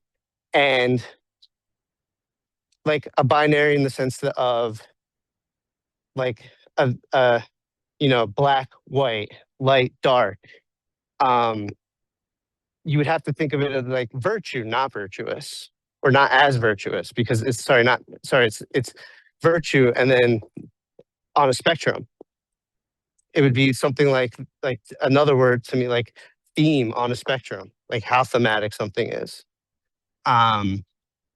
So it's a certain concept that doesn't afford a binary because there isn't anything that's quite binary besides just saying not virtuous, which doesn't really, I mean, for theme more so, it doesn't really make sense. Like to say not thematic, like it's just not that thematic. Like there's no thematic. So like I just think when you put things on the spectrum and an intensity, and you get rid of it gets rid of the binariness of things. I think that's just a storytelling lens at that point. And like how to judge that is a whole separate thing. And you wouldn't even be using words like negative, positive. The reason why a story like can kind of touch on everyone's philosophy is because it has negative, positive in it. Like it has, like, and I can elaborate on what that means, but I've been talking for a while. But yeah, I think I got the gist across. No, magnificent. And I'll pass it to Clayton here. And if anyone has anything else to say, well, there's a few things. First off, there's always this issue where, like, for example, an emphasis on negativity. Well, in a society under the injunction to enjoy, then a stress on negativity is liberating. But here's the problem. All emphasis that may be useful given a historic contingency has a tendency to pass over into a habituation that closes you off from the alternative horizon you need actually to get the fullness. And that's always the tension, is that because we are being habituated actively by our environment, there are various emphasis that have a role to connect, because there's always, Jockin has talked about it, there's always this problem of when does a student learn? Nobody knows. Likewise, when does something click? And something doesn't click until it compels you to change your life or act on it or something like that, right? And because of different historical situations, different languages at different times clicks for people and gets them to do something that has a positive impact on them. But eventually that very emphasis can pass over as the historic contingency changes. And then it passes over and overfits. And then you get paralysis or you get stuck in the dialectic, right? But at a certain point, a certain emphasis can actually open you up to the speculative reason, as Hegel may say, because the world itself was offering the other side of the dialectic. And so you don't have to worry about the other side of the dialectic because the environment, the historic contingency is giving it to you. And so you needed to add a stress on negativity. But then the problem is, without realizing it, one day negativity is doing all the work of your philosophy and now you're enclosed by it. Like you're always at risk of this habituation problem. And this is where the sociologists are talking about capital and everything. We never can get out of it. And the argument would be that the virtuous life is the one who is actively, and you mentioned activity last week, Mr. Luber, is actively facing, confronting, and working with this very tension. Like we always, Michelle and I will emphasize irony, that irony is the fabric of reality. This is perpetually what one is working with in different ways. And I think everything you're saying is spot on. The thing I was also going to say on this ultimate overarching question of the ground and the society is so on and so forth. I mean, there's another way too, where I think perhaps Kant may say that the shortness of his book on morals is because it's only as valid to the degree that everyone gets on board with it. And it needs to be accessible. Like a moral, I almost want to say that for Kant, the whole point of the ethical, and again, forgive me for conflating terms and using all of those interchangeably, the ethical cannot be valid if it is not something that people can do, people can employ in mass, because it won't solve the problem, the scaling problem, or having a lot of people involved. So it has to be simple. Like it has to be a simple principle that if you accept it, makes space for all the difference, right? Like it's a simple principle that makes space for all the difference. And that would sort of be the dream. But the issue is that you could argue that perhaps there were historical periods where an emphasis on the vector of the good, and I know y'all talked about this at the Friends of the Beautiful, there's perhaps a historic justification for a period with this emphasis on ground or this non-contingency, but then it eventually overfits, right? And you need something that's more elaborate and complex. But then, of course, the thing I wanted to say, and then I'll give it to Clayton and back to you, Mr. Luber, and anyone else who wants to speak. I think one of the, so we have a problem of what is it we need to think for the problem of the collective, right? Or scale in the social, right? Like, what is it we need to think?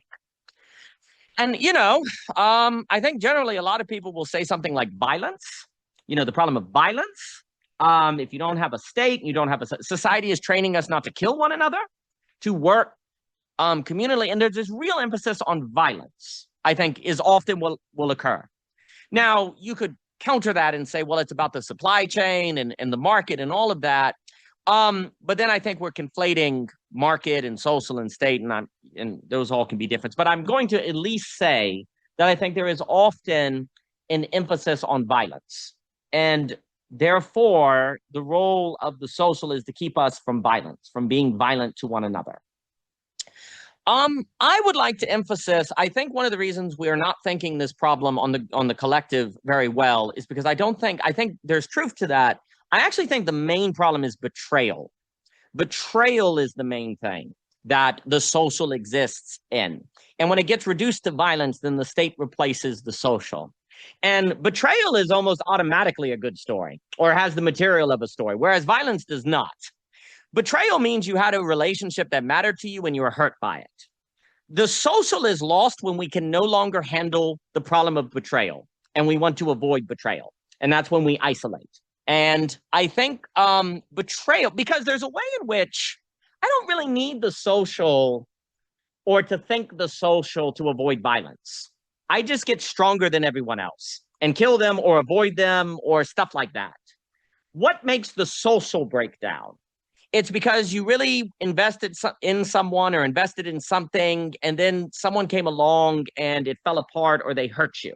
Like, why do marriages get people usually marriages that fall into something like domestic abuse? It doesn't go straight to domestic abuse, although it can with, say, alcoholism or something like that.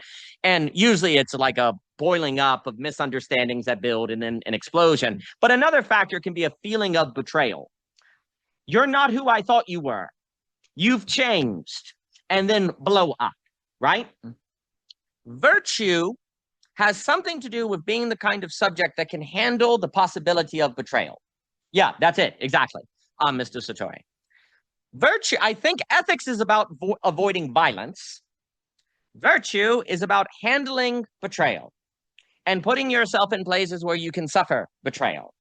And I think betrayal brings shame, because if someone betrays you, then you can feel shame for having a relationship with them, and people see they left you, and there's shame. There's shame. When friendships fall apart, there's shame. You feel betrayed, and there's shame of people seeing that relationship they know you had falling apart, right? So shame comes on. And so shame cuts you off from the beautiful. So I'm not saying all shame follows from betrayal, but these things kind of go together. And I think there is something about virtue that is necessary for the subject to handle continually occupying or putting themselves in places where betrayal is possible. And that's hard, man. And I think basically without a good story, you're not. You've got to have a good story. In the way that you're describing, Mr. Luber, you're not going to put yourself in places where betrayal can happen unless you got a story by which you would do it. And furthermore, without a story, you can't even understand betrayal. You can't even understand it. You can't make sense of betrayal. They must just be evil. That's what you're going to do. But of course, as you were saying the other day, Mr. Luber, just calling them a racist is a pretty bad story. Usually, here's the crazy thing. People have reasons for the betrayal, or they didn't know it was a betrayal, or you did this and actually they're the good guy. Betrayal flips all the categories, right? And here's the key also to betrayal. You care. You got that Heideggerian care in there by virtue. Violence you may not care about because it's just a fact of nature, but betrayal, you care about it. Betrayal is the thing that ethics has very little to say about the problem of betrayal. Virtue is about betrayal. Virtue is about being in the space where you're able to handle it. And basically, I think our problem today, global pluralism, because what does everyone feel like? Global pluralism is about constantly feeling betrayed by other nations, or this nation did that, or the Christians did that, or the atheists did that. And the space of betrayal is also where you face the subconscious, the collective subconscious and people's desire. Because why do people betray? It's usually tied to desire. And why did you get in a relationship with these people? Because you cared about them. And it's hard to think betrayal without desire, right? And so there's way more to be said about this. But the main point I want to say is I don't think we can think the problem of the collective, the state, the market, and all of that, if we simply cling to the classical political science emphasis on violence and the monopoly of violence of the state. And there's an emphasis on violence. And in the same way, emphasizing negativity eventually overfits and leads to problems. So an emphasis on violence eventually overfits and proves inadequate. We need to think, we need to be subjects that can handle possibly being betrayed, which means you care. and you make yourself vulnerable and you give yourself over to people. There will be no return of the social if you do not have a people that is able to face the possibility of being betrayed. It will not occur. And I think that's part of the challenge. But that's a freaking tall order. But let me pause and throw it to Clayton here, then Mr. Luber and Mr. Jockin, and then if anyone has other things. Clayton, it is wonderful to have you. I am very much looking forward to your Substack article, because when you write, it is an event, and I'm looking forward to it, and I hope you have been well, Clayton. Let me throw it to you. Yeah, thanks. I'm really glad I was able to make it this time. A lot of yeah, a lot of things happen, and hearing everyone, talking this morning, like it's fascinating. Like we're all pulled to, like our attention is being captured by the specific, you'd say, specific or particular negativity that we need to sort of like survive. It's just a survival instinct. Like, this goes back to how do you keep your sport in reality? Like the way you keep your sport in reality is by surviving. And if you must survive, you must pay attention to the thing that's gonna take your sport, basically, or wipe you out of that game. So best of that. Yeah, sorry, is this better? Yes, sir. Yes, sir. Fantastic. Yeah, okay, cool. Yeah, because I was seeing you guys freezing a bit, and I'm like, I must be the one freezing then. That's always an awkward moment when you're freezing and you're like, wait a minute, hold on. Yeah, that moment. Indeed, please. Yeah, please. Is it me? Is it me? Yeah, it's not me. me. Is it? And yeah, am I the one in this relationship? Am I the one in this relationship? Is it me? It's me, isn't it? Exactly. Yeah. It definitely is me. I think there, exactly, like that's exactly it. Like you see the negativity, it captures your attention because you're being cut off the participation. You're being cut out of participation, basically. And it's not a good feeling. Like being cut away from participation is not a great feeling. It drives that anxiety to try and get yourself back into the game of participation. And I guess like all these structures lead you to the question I don't like much. I've sort of become like the why police. I don't like the why question because because it assumes that the answer is so simple. Like it's it must be like a very simple answer. Give me one why. But always a why question requires a story.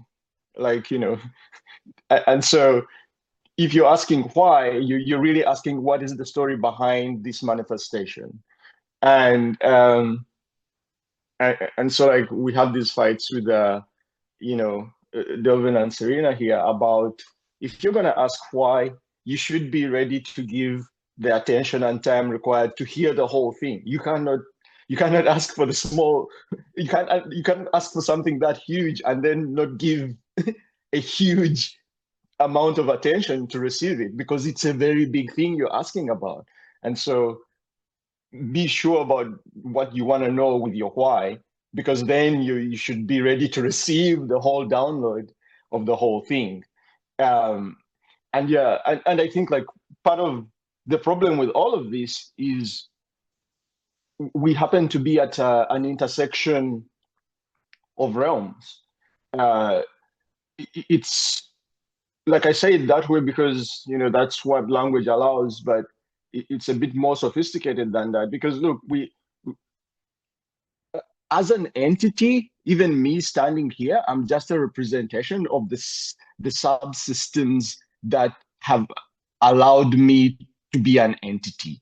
I use this Russian doll metaphor. It's like we're Russian dolls that are in another encapsulation of another Russian doll, which is in another Russian doll.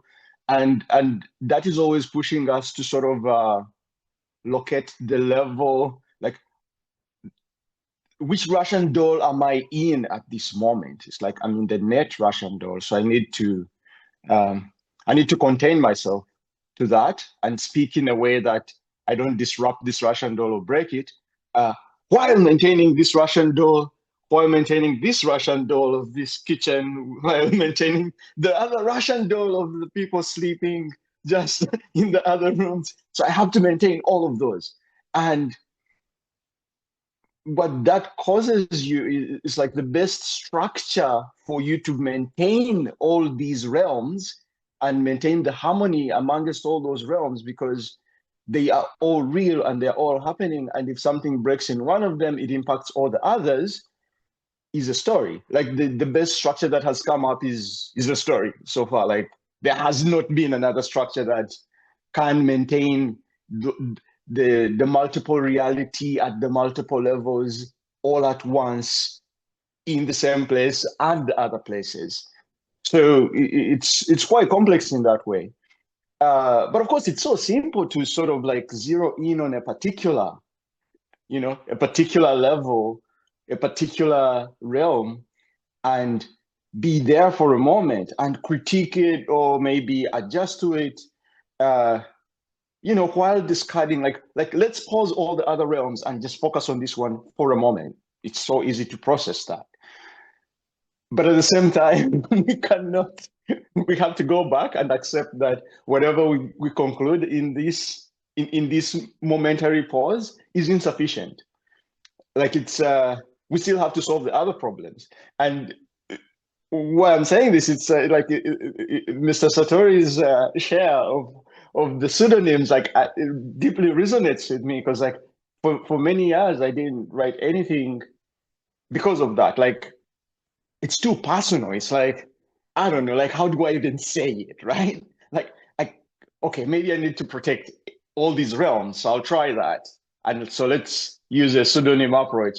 And then as you build it, you decide it's too large. It's like it's gonna break at one point, and whatever point it breaks, that will be the undoing. So it's gonna be the thread that undoes the whole thing. It's like, then why am I even doing it? I may as well just I'll just tell it as it is, and hopefully nothing bad comes out of it. Like I'm just gonna now default to like honesty, and I find that's easier. Like I would not be able to write the things I write on my Substack if I hadn't sort of like just leaned into that. It becomes much more easier because then you don't have to edit it. Like it's true and real, and sort of like polishing for kindness is much easier than trying to protect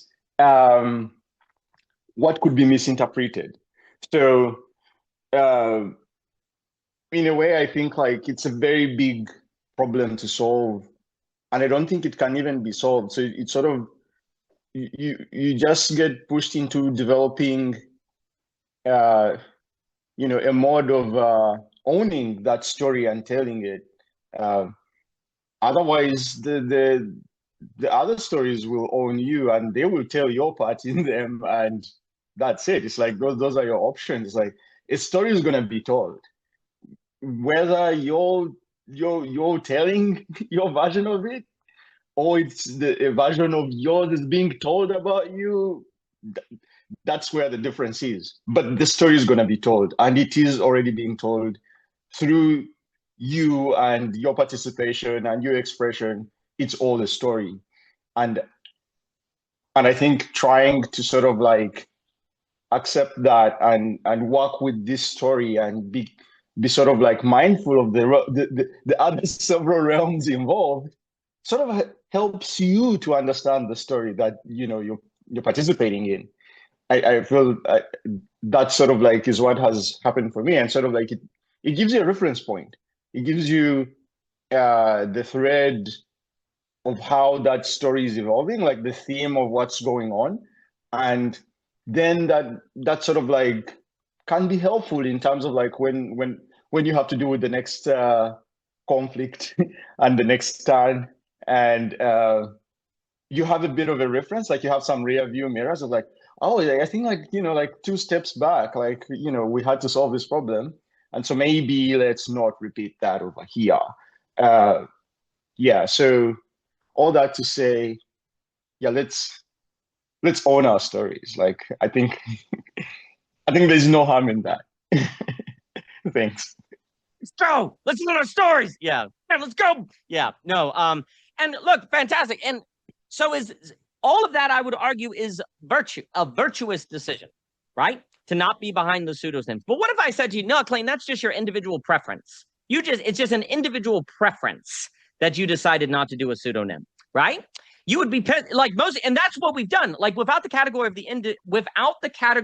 of the virtuous, when people go through things like you're describing there, or what Satori was talking about, we just to say, well, that was just your preference. That was just your individual choice, because we only have the logic of the market to think about it. So we kill all of we basically say there was no development in that process, right? We basically dishonor it, right? And you see, and that's a problem. Like because basically I think we've all had the experience of making choices that were very difficult, and somebody said to us, oh, that's just what you wanted to do. And you're like, what? And you almost get pissed off, right? You get kind of mad because, but notice how you in this age without virtue, and I'll give it to Mr. Luber and then Mr. Jockin here. In this age, we live in a world where basically people can't understand people's decisions other than just what they wanted to do, right? Well, so that means you have individual choice and ethical duty. Well, then what you just described and what Satori was describing can't be made intelligible, right? So, and we can't see it as part of this is what I want to say. If you only got individual preference and you got ethical duty, then you can't have, story can't make sense to you. Like story's not going to make sense to you because story is virtuous. It has a stakes of virtue in it. And then if you have a people that can't think that, don't be surprised if we're all trapped in vectors of the good and end up in violence and stuff like that. I think the other thing I just want to say is the Russian nesting dolls that you were describing, the different dimensions of the human being. I would like to argue that we can't hold all of those except in a place of betrayal. And what I mean by a place where we can be betrayed. And please note that you can only be betrayed in relationships. And if relations are real, then betrayal is ontological. That's the issue. Betrayal is ontological, and we can want to avoid it for those reasons. But the thing I was going to say as well is I don't think you can hold together all those dimensions that make the human human, except in a place where there's the possibility of betrayal. And the very stakes of that is what makes possible the holding together all those dimensions, right? And the very story it requires you to be the kind of person that can stay in that place is what holds together all of those dimensions. And I would argue, to Mr. Luber's language, will require a theme. You're freaking not going to put yourself in the place of the possibility of betrayal unless there's a theme. It's not rational. Like, it's non-rational, as I'd like to say. And why would you freaking do it? Because you can get your individual preferences and just have your freaking lollipops other way. So basically, I'm slapping the problem. Let me put it this way: the problem of the state is violence. The problem of the individual might be like preference or, I don't know, loneliness. The problem of the social is betrayal. We have conflated the problem of the state as the problem of the social, and they're not the same.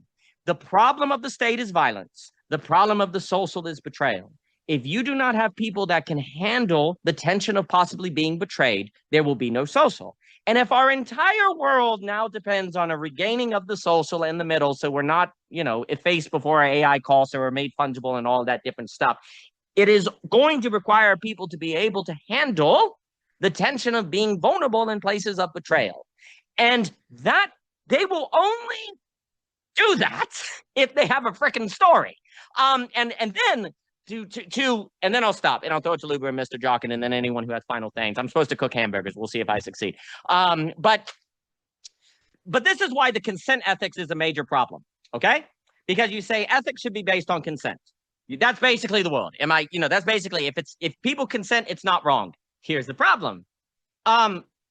Consent means you enter a space of possible betrayal, which we don't have virtue for. So you're making the ethical based on consent that sets up people to be in situations of possible betrayal. Because I consent to it, we relate, we're good, right?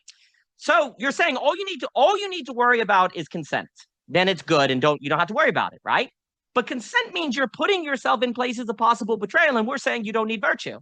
So you're setting up everyone to fail. And that's why, and it's like the good, it's ethical, it's fine. As long as you consent, it's fine. Well, what do you do when betrayal happens? You'll say, I'm not doing it anymore. So then you fall back on individual preference because that's all you got left. And my individual preference is not to have that happen to me. So then you don't enter into relationships, right? Because you don't have a story by which relationships would be worth doing, even if that could occur. So if you have consent, which is the ethics of the state, and you have individual preference, and that's it, you don't have virtues for the social, then you're going to consent. This is almost inevitable. People are going to consent to something, like with a person.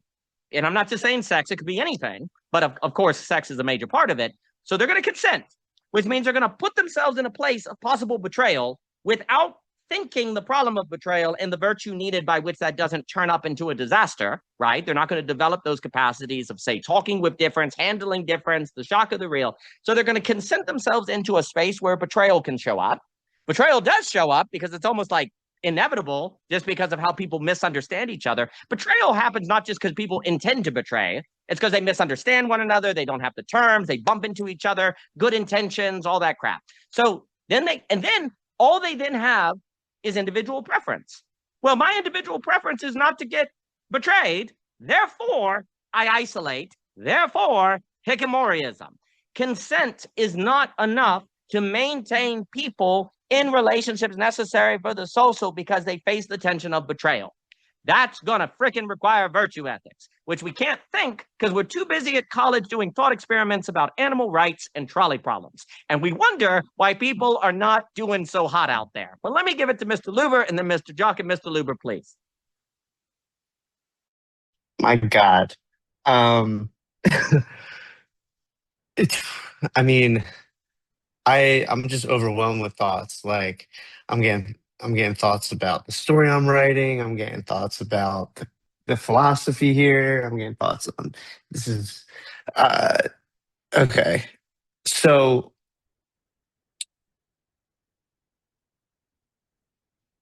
I think a thought that came to mind with what you guys were saying, with what you're saying, is basically like theme is how we understand virtue. It basically is how we understand the stakes of the virtual in that respect. And it's not even how we understand it's also how they are. Like it's understand and how they are.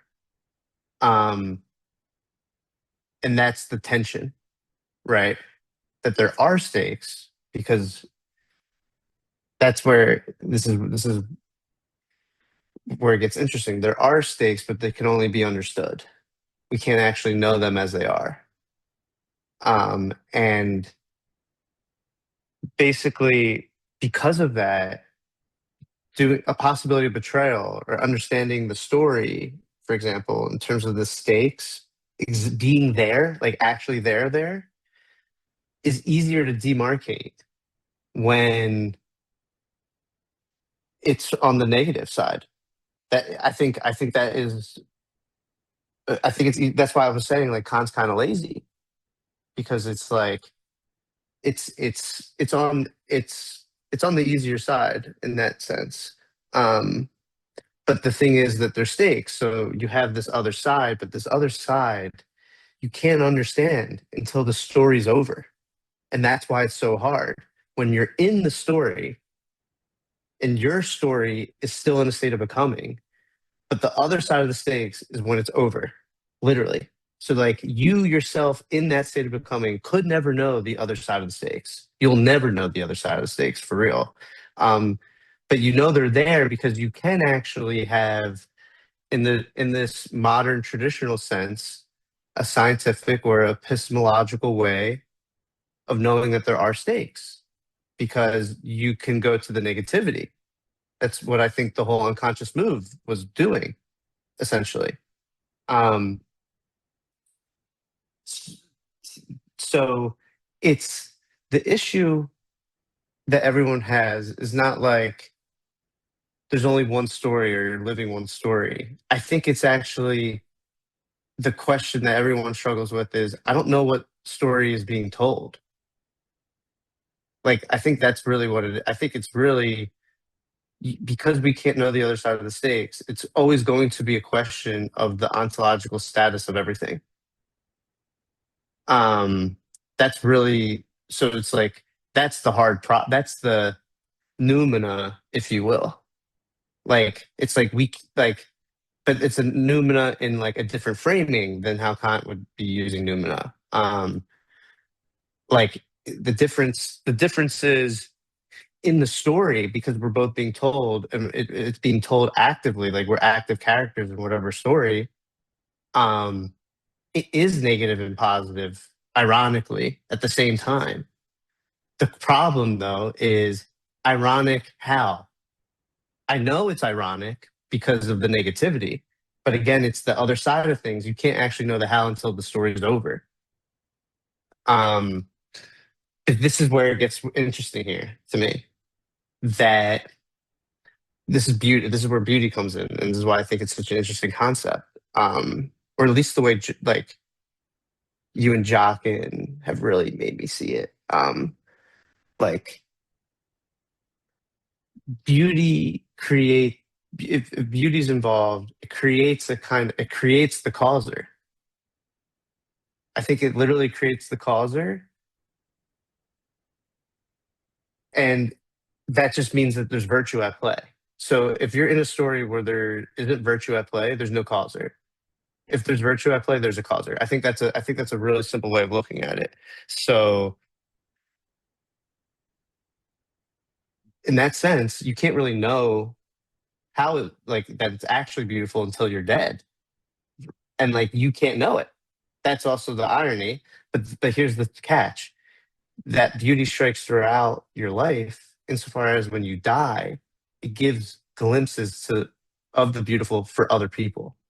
And that's where, like when you say like life's a tragedy, it's just like highlighting that it's like you have to die, I feel like. But like it's and that's like the hyper focus of existentialism and the response to, and like nihilism and all that stuff is like the kind of the referent being that point. But if the reference is a beautiful point, not only does it take into account the death, but it also takes account the moments in between and after. And that's what's so interesting about the beautiful account. Yeah, I'll just pass it off. No, magnificent. I'll give it to Mr. Jonkin. And yeah, well, like there's something about only beauty could be compelling enough to make you handle going through spaces of possible betrayal. The good is not going to be powerful enough to compel you into that work or that risk. Only the beautiful is able to actually like sustain people into betrayal. Because you wouldn't, like, why would you enter a story where you could be betrayed? Unless there was some sort of glimpse of the beautiful. So beauty, there's also something I want to say where like the negative, like what has attempted to be done is the bare minimum of positive is consent, right? Like the negative, like these are all the bad things, and the positive is consent. If two people consent, it's good to go. But you see, that works as a positive from the standpoint of the state, where if we accept that the role of the state is stopping violence, and I do think that's generally fair if you're talking about between people. I'm not saying that the only thing the state does is stop violence, but it's a pretty fair claim to say that a lot of what the state does is about violence. Well, if there's consent, then from the standpoint of the state, that is a very real positive, because that means there's no violence. Therefore, consent is a positive, not just a negative. But here's the problem. From the standpoint of the social, that's entering into the place of negativity. We're entering into where we can have betrayal. All you've done, like consent just leads me into where from the standpoint of the social, the negative can occur. I can be betrayed. And I have no guidance for that. Consent is what made possible betrayal. So what now? Well, we don't know. Well, then screw this. That's what happens. The social is therefore bad. That's all it can be. Because all that happens here is I get hurt. Like Neon Genesis Third Impact or whatever. Mr. Deklerk, good to see you. I'll get to Mr. Jogger. So consent just sets people. Consent is a positive from the standpoint of the state. But from the social, all consent is for the social is the possibility of the social. Like if there's no consent, there is no social. It's just the ground of its possibility. It doesn't tell you the story or if it's good or bad. If there's consent there, then people are gathered. Okay, well, what now? We don't know. Consent just is the possibility of gathering. Like if you want to organize the social in a manner that is beautiful, now I need more description, I need more exposition, I need more ever. And you don't get it without virtue ethics. And I think also I love what you're saying about without virtue, there is no causer. No, there is not. Because then there's without virtue, if you're just talking syllogism, you're just talking, there's no choice, there's no agency. You're just talking like this is good, this is bad. Okay. You don't need a causer. A causer is the revelation that you're at risk of betrayal or you're at risk of getting it wrong, right? And so you have to, so virtue and causer go together. And then there is a very important relationship between causer and beauty. And also this very weird thing about where beauty seems to be something you cannot know and yet you do know, but you can't know till the end, but you also know in the middle what the frick is going on there because you don't know it, but you do know it. But also if you could know it, then it'd be reducible and collapsible, perhaps to the good and the true. So the very fact you can't know it entirely is kind of necessary for it to have an access. But then if it was too unknowable, that would be a problem because it couldn't organize your action, right? And so I think there was something else I was going to, I sometimes think, and then I'm going to talk about P equals MP because I think this is part of it and I've been thinking about it a lot. I think our age might be the age where the stories of betrayal are the most important stories. Like stories of betrayal might be particularly needed in this historic moment. I'm not sure if there aren't any stories that are more, like when people talk about negativity, usually negativity is, I don't know, you missed an airplane or something bad happened, or they'll talk about like dark sex, dark violence. You know, there's all the word dark tends to emphasize kink sex and stuff like that to bring that up for the algorithm, I guess. Like weird sex, weird violence. Nah, you're not talking negativity until you're talking betrayal. Betrayal is negativity. You can talk about like weird sex and darkness and no. Betrayal is negativity. And so there's a real sense where also the problem with the talk about negativity, like you were saying there, the emphasis of negativity can be a problem. Part of the issue is, in a sense, I guess, to channel Mr. Ebert's saturation, there's a sense in which it's actually not negative enough because it's not talking about betrayal. Like the only way to get the true negativity is you have to have a positivity. You have to have a care. You have to have an investment. Like you can't have the deepest negativity if there was no positive at its core, like no investment, no giving yourself over. So the problem is very often the emphasis on negativity is actually not, in a sense, going deep enough. And yes, that's exactly what's occurring, Mr. Satori. And if we're in a world where everyone feels hard, and I think a lot of people basically has given up on a life where betrayal is not going to happen. And polyamory is kind of like, well, we just accept that. So we'll have multiple investments or be like isolated. Well, yes, a world without virtue ethics is a world that betrayal is going to destroy because it has no way to handle it. It has no way to do anything with it. So people are basically, because we lost the social, people are making strategies of basically expecting betrayal to occur and not having any way to respond to it properly. And you just have social mitigation strategies that are occurring. And I think actually that polyamory is a part of that, because if all that's going to ever happen is your heart's going to be broke, then I'll just make sure that basically I'm invested in multiple people so it's not broke too much, I suppose, or it's meaningless. But so I think our age is one where stories of betrayal are particularly important, because that is the stories that we have to face to see if we really have what it takes. We talk all the time about community and, oh, we want to be friends or overcome violence. Unless you're ready to step into the space of betrayal, it's not going to happen. And I'm now thinking about P equals MP, which again, but I'll stop and throw it to Mr. Jockin and then Mr. Deklerk, and then I will have to run, everyone. I do forgive me. But Mr. Jockin, a pleasure to have you, sir. Well, you know, this idea of betrayal and the political social, could we not agree that in America, at least, the problem of civil rights was about that rupture of betrayal and the attempt to restore it, and it totally failed. Actually, by isolational modes of the Civil War and the Civil War too, of course. And actually, by the way, on the question of the ontological status of unity, by the way, which is kind of interesting. I think most people don't talk about that with the Civil War, like that question of the union. But can you exit? The answer, when the argument, there was two argumentations about the nature of the United States. Was it a union by consent? Thus, anyone had the optionality to exit, Or was there a bounding requirement ontologically of unity? Interesting points. And then actually then the secondary effect of that, which then was the issue of basic slavery, racism, the moral real, right, of that, and trying to restore from that betrayal. I think that's interesting. But I think it's I don't disagree with Clayton's saying at all, right? That when you ask for the why, the cause, you're getting a story. I think that's really well said. I think of the Carl Sagan statement, if you want to know how to make an apple pie, you got to explain to me the atoms of the universe. That's totally correct. But because most people don't want to operate that way, it also shows us and actually related to the first note of the artist and disclosure, just as much what you choose to disclose and what is not disclosed, what is taken away and what is revealed and what is presented is just as much relevant to the question of what story is being presented. There's an editing process.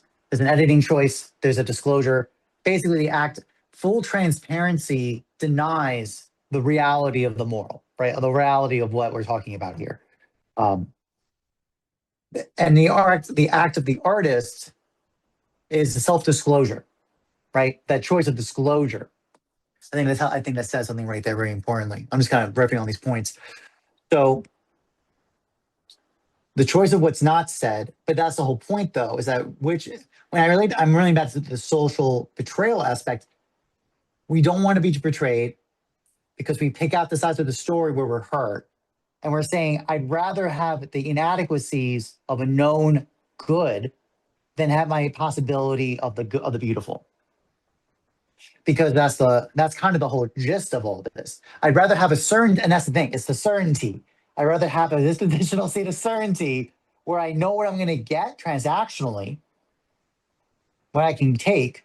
Actually, and by the way, there's a really interesting note in Udemy in Nicky Mikey and Ethics. Like, why is book 4? Like, he goes over the moral virtues, he goes over 10% courage, he does that in book 3. But then in book 4, there's this supposedly random note about what basically is called magnificence, liberality, magnificence, and the greatness of soul.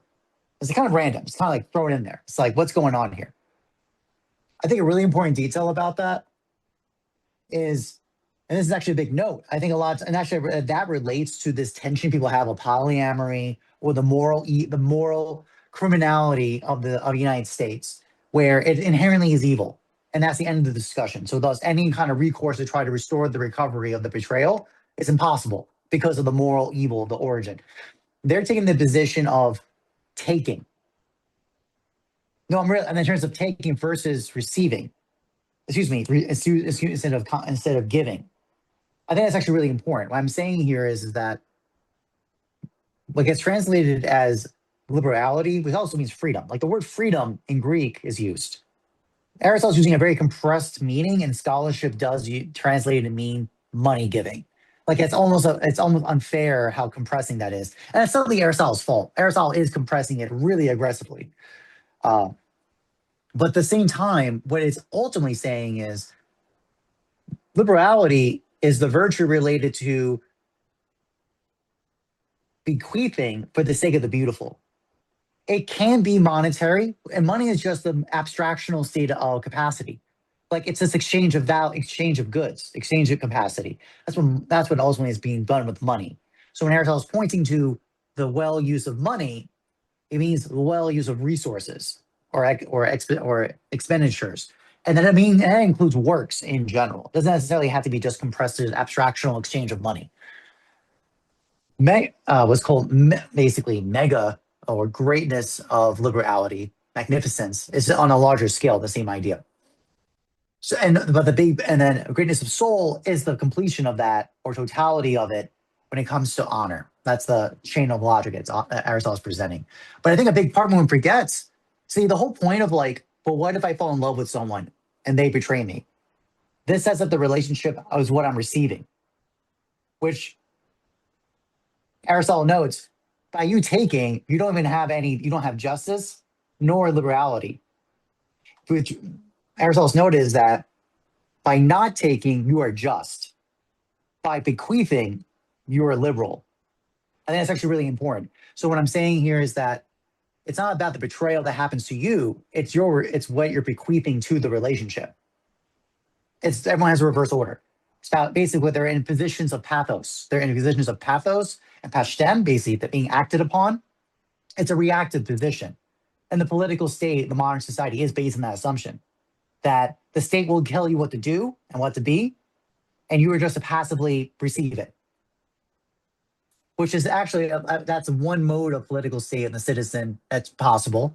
So actually, it's really a client, to be honest. That's a client relationship to a patron, as opposed to proactivity, a bequeathment, basically the Jeffersonian individual practitioner, right, who is contributive to the political democracy, as opposed to just a basic consumatory worker. That tension, that social political tension of the independent worker and the wage laborer was on this exact tension point. And the issue why this matters is if you're just if the basic position of the ethical is just to be, well, are you good and bad and here's giving what I want, consent, then when that gets violated, you go, well, no, thank you. I don't want any of that. And I'm just going to be satisfied. And when I know with certainty, I'll get. As opposed to, if you notice that position when you're contributive, works of art, works of thought, beauty, love, there's uncertainty. You bequeath with uncertainty about what you're going to get out of it. Because just the activity of bequeathing is the good of itself. It's actually it's for the sake of itself, which is actually pointing towards the beautiful. And by the way, secondary note, there's a lot of notes in Aristotle. Happiness, eudaimonia, right, is the end of action, which is self-sufficiently accept the good, right? But specifically, it's not I set up the good, it's the excessive good. It's the thing that actually endows with goodness for all the other things. I got to be honest. I'm looking at the structure of that frame Aristotle's giving, and I'm sitting here going, is there a difference between eudaimonia and the beautiful? I have serious questions about that. Their structures are incredibly similar. I'll leave with that, especially when it comes to the political, social, and how they relate of the order of the good, and honor, and how does that relate to the beautiful. I'm kind of left with I'm left with kind of a speculational position of that the beautiful and eudaimonia, as in happiness, are very, very similar. It might be one-to-one or might be very, very similar. And of course, because we don't know happiness, we actually don't know what it is. We just think it's well-being. It's the same Jonathan, move here.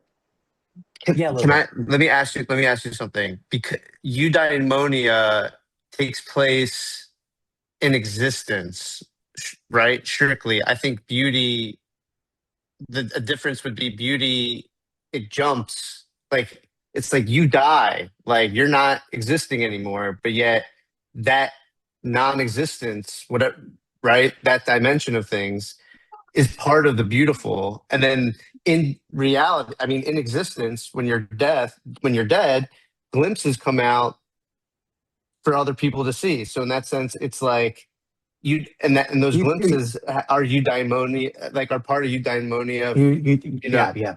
Now, one note one note is that Aristotle does note that happiness is not for the individual himself.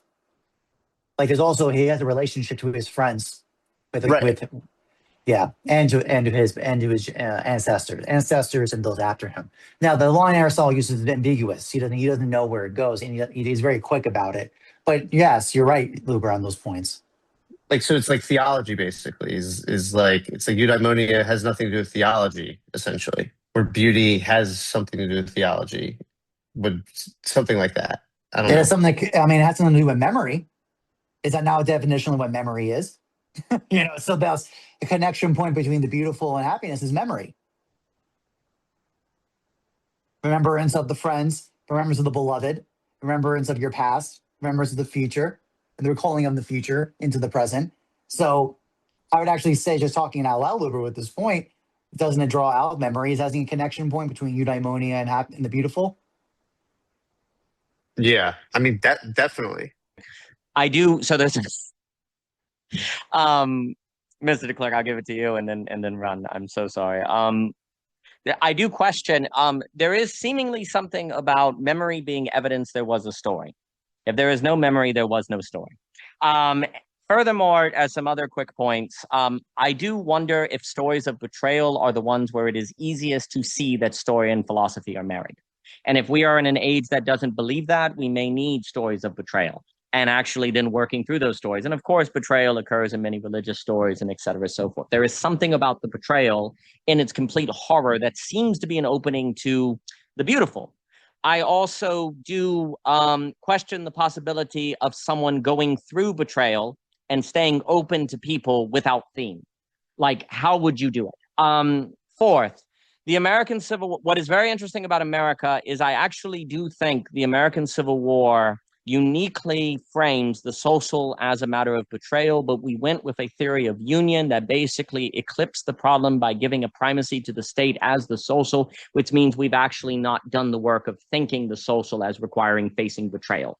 And I think it's unique to America. I think nations that have gone through civil wars are ones that can be a particular revelation that we need to think not merely violence, but betrayal in terms of what nations can't form where the people are not able to handle the problem of betrayal. A state can form, a government can form, but not a quote unquote people.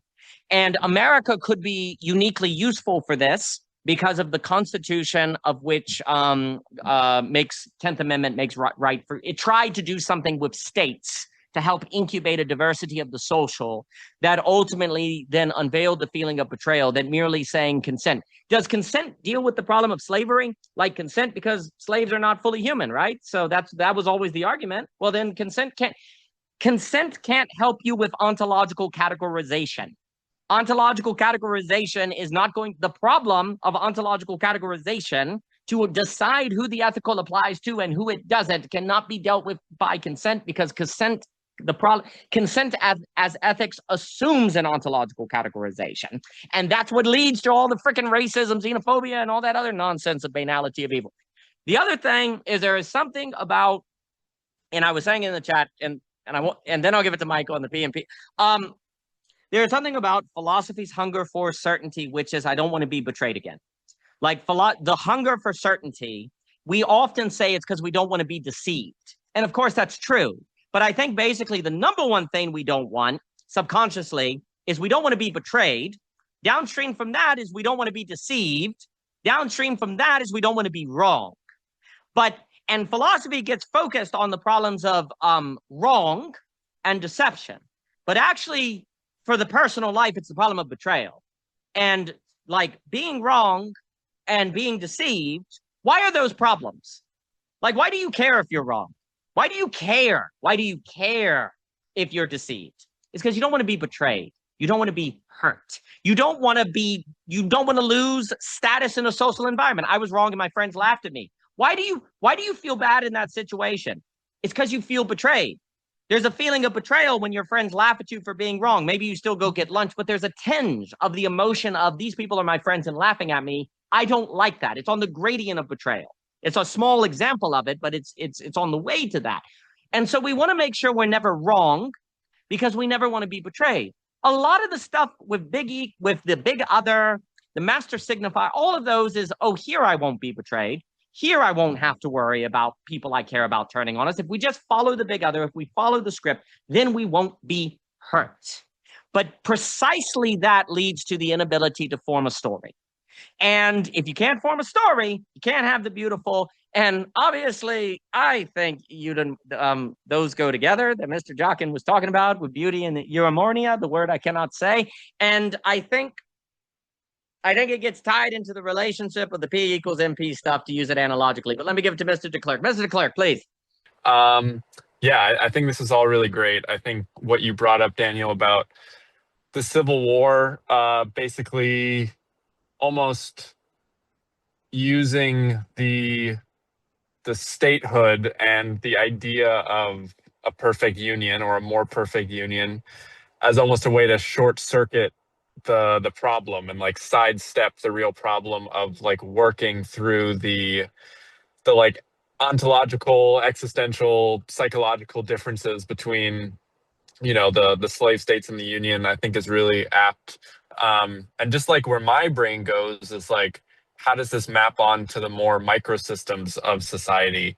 And I thought of how the family, for all the the, you know, fantastic leaps kind of in human consciousness to like to first go from marriage as being primarily like a like a pragmatic union, you know, to one of like falling in love with a person and genuinely desiring them, and like the nuclear family being kind of like a new vision, like a very novel modern vision of like what the family could be, for all of like the amazing things that that's given the world. I think it's also served a similar purpose where you collapse like real differences between people into this like this idea of a family as this like indefensible thing. Like, you know, as long as we still come together for Thanksgiving and Christmas, like that means that all of all of the like real ills and conflicts and problems that we have can just be swept under the rug because blood is thicker than water. And I think that, I mean, I think we're seeing kind of the breakdown of that with like more people than ever being estranged from their families, and like the trend in, you know, my generation of people doing that with family members. And you know, there's certainly cases where it's necessary. Like I'm, you know, I have that in my family, but I think there's a like a real breakdown of that system and that ethos, and people are really looking critically as at like their relationships and seeing betrayal and neglect and like real hurt, and questioning whether the system of the family um you know, should be protected at all costs, even if it comes at the expense of someone's selfhood and right, like their flourishing. And so I think that's really interesting to think about, because I think just in the same way that there was a lot of neurosis in previous generations about being anti-patriotic, you know, and especially in like the Cold War, you had all of these witch trials for, you know, for people who were suspected of sedition and, you know, being communist sympathizers and not being faithful to the Union. I think, I mean, I think unfortunately we've kind of swung the other direction where it's like, it's now like cool to be anti-patriotic, and it's almost seen as like threatening to, you know, be sympathetic to your own country.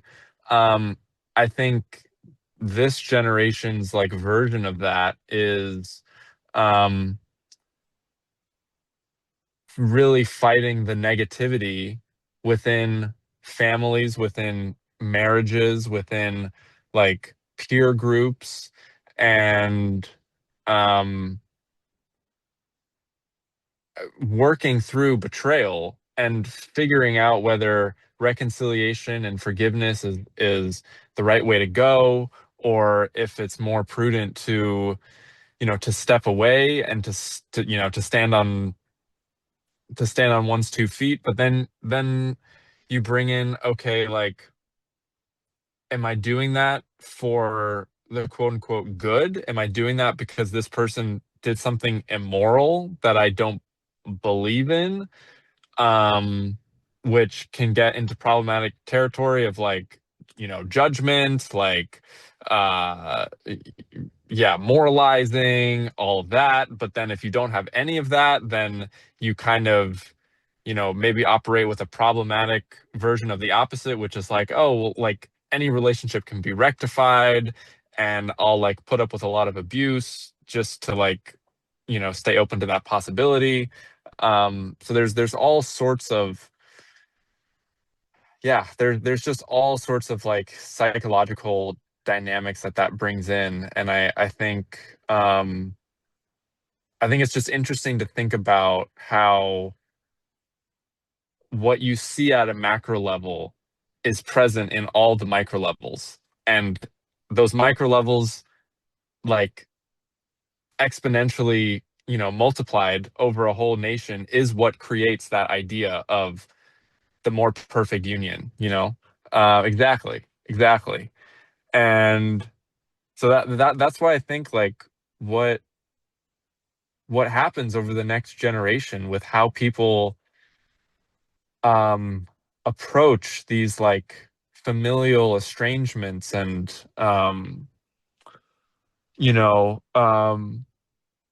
I think there's a move. I see it. There's like a move to, more of like the village mindset of rearing children, of like the nuclear family. Like it can't just hinge on the nuclear family. Like there needs to be intergenerational mentors and friends and other perspectives. What could that mean for maybe a move towards a more collectivistic mindset instead of just an individualistic, on a national scale and all these things? But yeah, I know you have to go, so I'll leave it there. Absolutely fantastic. Basically, to make a giant claim, and then dang it. All relationships without virtue are being selected out due to global interconnectivity. Global interconnectivity is selecting out all relationships that lack virtue. This has to be explained, but that's what's happening.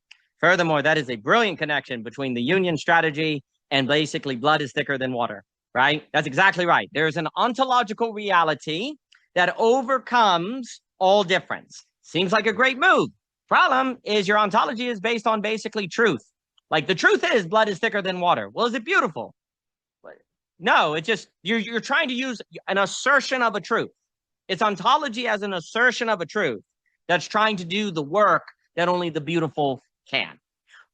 Furthermore, everything you just said, like when you were making that example of people who basically separate because they did something immoral, to reference Mr. Luber's work, there's no story there. They did something bad, I leave. There's no story. There's just cause and effect. To have a story, you have to have a reflection like you just did, Mr. Deklerk. That is the necessary kind of way of being. I would call all of that a reflection of virtue, because you're trying to get to the virtuous beyond merely saying what they did is wrong, therefore I leave, right? I think basically philosophy is only philosophy if it is conversations of virtue. But virtue has this particular way of reflecting on a situation beyond simply responding to it with your idea of what's right and wrong, right? Because that's what most people do. They simply say, that guy sucks, bye, right? Philosophical dialogue is you're like, well, actually, if you're stuck in that, right? And so there's something about all philosophical dialogue, if it's going to actually be philosophical, having a ontology of the virtuous, if that way. It requires an exposition in the virtuous, which means it is exposition in service of a story, not mere exposition. And therefore it has the possibility of a causer and a theme and all those other things. Also too, yes, I think basically everyone is doing this thing of saying the nuclear family is not working. We need to go back to community. We need the village. Without virtue, the village is doomed. Everyone, all the post-liberal cats talking about that stuff are completely correct. But if they ain't got virtue and they ain't got the beautiful, then when betrayal shows up, it's done. It's friggin' done. Because here's the issue. Betrayal is going to show up in communities. And it just inevitably does because of misunderstanding or whatever. People are going to feel betrayed. They're not able to handle that. They're doomed. So here's the issue. I would argue that the arguments you need to go in a more village direction, if you buy that language, I would argue those arguments are true. I would argue they're good. But I would argue they're insufficient because you have to have the beautiful. Like all these, like when I listen to all these people talking like Dugan or other people, not to, overly, and I'm so late, but characterize Dugan or something. It's like there's a lot of talk that we need the village, and they're correct. And what they're saying is good, but without the beautiful, they're doomed. This is the key. The thing we need to do is doomed without virtue. That's the story. The thing we need to do is doomed without virtue, because you're not going to be able to hold the tension of being in a condition of the possibility of betrayal so that the strike of beauty can occur. You're not going to do it. You're going to leave. You're going to exit. Jochen says it all the time. It's 100% the case. The story that we need to hear are people who follow the good and the true to enter into villages. That is thus the condition of the possibility of betrayal. They suffer betrayal and they stay. That's the story we need, because how do you make that story convincing? They stay because they're stupid? You know, that's not a good story. They stay because they're ignorant. That's not a good story. No, they have to be real smart. They have to know darn well they're betrayed, and yet they choose to stay all the same. That's the story of the absolute choice that people need. How do you make that compelling? If you tell a story that has somebody in the good and the true choose to be in a condition of betrayal, is betrayal, and stay, and it's not because they're stupid or in denial or repressed, that's the story we need to hear, because we don't friggin' believe in it. And we better start believing in it, because there's no other possibility of that. Mr. Deklerk, please, please, please. Sorry, I just want to say really quickly, I think I've seen it over and over, and it kind of has frustrated me, and I think you're making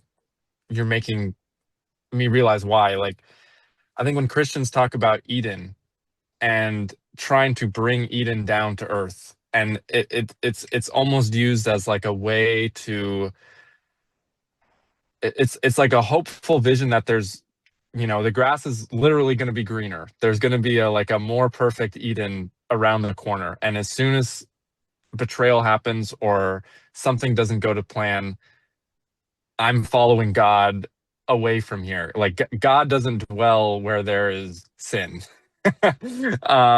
And it's such a damaging perspective, because then is God not omnipresent, you know? Like, and so I think, like, Christianity and the essence of the Bible, without being able to sit in negativity and have hope without, like, factually there being a reason to have hope, like hope being something that is the non-rational, right? Like, religion kind of just, it really collapses without that. Yes, very freaking much so. Religion without virtue and beauty is going to die, because it's just an option. It's just a good option. It's just something people like. Like, if religion is not this binding to basically going into conditions of possible betrayal, why? And do note how much of religion seems to be about social disagreement, forgiveness, don't gossip. It's like, when you feel betrayed or when you feel like people hurt you, don't give in to that part of you that just wants to talk about how much they suck with all your friends or to yourself all day, because that is precisely the making of people of whom betray one another. Religion and this go together. I mean, also too, like, there's all this talk about sin, the possibility of sin being necessary for the possibility of freedom. Yes, but freedom is the language of the good. There has to be the possibility of sin for the possibility of beauty and virtue, because that's what makes, there's no story if there's no possibility of sin. So there has to be that possibility. So yeah, we really need to really emphasize betrayal. The thing I was going to say, when I don't have time, is I think on this question of the beautiful being in the middle of the story, but also after the story and all of that, a way I think about it analogically is the problem of P equals NP. What is the problem of P equals NP? As I understand it in computer science, it's the idea of can the amount of, so it means something like polynomial time versus non-polynomial time. I'm probably getting that entirely wrong, but the way I listened to a real smart quantum computer guy describe it, named Scott, and I forget his last name because I suck, as he says, does the time it takes to confirm a jigsaw puzzle is complete equal the amount of time it takes to solve a jigsaw puzzle? So, you know, when I look at a jigsaw puzzle, I go, it's finished. Takes no time at all. But the time to put a jigsaw puzzle together takes a really, really long time, right? But isn't that kind of weird? Isn't it kind of weird that you can look at something and know it's finished versus the amount of time it takes to build it? And the reason why this is a really big question is because if P does not equal NP, there is the possibility of problems that we cannot assume that all possible problems can eventually be solved via enough computational power. Because there could be problems that require 2 trillion years of computation in order to arrive at the conclusion. But if it was possible that actually the amount of time it takes to solve a problem equals the amount of time to confirm the problem, then you would not have the halting problem. as I understand it, right? And do note, it is very interesting that once you've actually finished something and seen that it's done, it seems like it gets quicker to solve it. So there's also this question of if the amount of times we solve a problem can actually make it quicker to solve. So why do I bring all this up? Okay, because there's something about the strike of beauty in the middle of one's life that is the P equals NP. I see it and I've solved it. I know beauty exists because I've seen beauty. You don't need any calculation. The seeing of beauty is the proof that beauty exists, right? But here's the problem. You don't know how to explain it because you haven't calculated your way to beauty. You've observed it. So P equals NP comes first. But how do you then make P, how do you then bring that into something that people can understand, right? You have to live your entire life and be a model. Your life is the proof. So you have to die in order to share it. But the reason you live your life in such a manner that now people can approach the beautiful through your model, as Jockin has stressed, is because you had a glimmer of the beautiful that you could only see to confirm, but couldn't calculate to confirm. So you get the glimmer, you've seen it, it compels and changes your action, but the ability of people to use your life as a model to approach the beautiful themselves cannot be done till the calculation is finished. Because the problem of the P equals NP is that you can't have the proof that that was. I cannot know that let me put it this way. I cannot know that your life was guided by beauty until you're dead. Because there's always the possibility at the end, it turns out it was actually for the good. It turns out it was actually for the truth. So it looked like it was a model. It looked like it was a calculation that was going to get us to the beautiful, but no, it wasn't. Gave up at the last second. It has to be unto death. Death, then the only way you can explain the saint's life is they were compelled by something beyond the good and the true. It had to have been beauty. So now I have a valid calculation. But the only reason they lived that life to be the valid calculation per se, to be the model, is because they had a glimmer of P equals NP. They had a glimmer of a confirmation that was the sight of. They saw it, but they had to then live it to be the proof that they saw what they saw. That's the key. You see something in life of the beautiful, but you can't know it is the beautiful that you really saw until your life finishes being the formula per se to show that it was. And then retrospectively, it says, yes, that thing you glimpsed in, 50 years ago was the beautiful. And then other people that see your model goes, yes, that's a valid model. That's a valid model because you can't explain it in terms of the good and the true. So what ends up happening is I think the glimmer and glimpse of the beautiful is precisely what then compels your life to then potentially be a causer for other people. Because then when they see your life, if it was by the beautiful, they can no longer deny it's possible to do that. And now they have to choose how they're going to respond to that. Saints live their life, and I know saints exist, so now that causes me to reflect, can I be a saint? Why am I not a saint? Why am I not living that way, right? I have to make a choice. And so their lives then function because of the glimpses of beauty that they had. That was the experience being the proof, not the calculation to the proof, that can function as a call on me. And then I have to ask how I'm going to respond to that. But here's ultimately the point. Whatever road leads to sanctification will go through the possibility of betrayal. And you will not go through it without the right story. You won't go through it without a theme, and you won't go through it unless you believe in the possibility of beauty. Now, I have to run. I've really enjoyed it. Good to see all you fine people. Thank you for your time, and may you have a wonderful afternoon.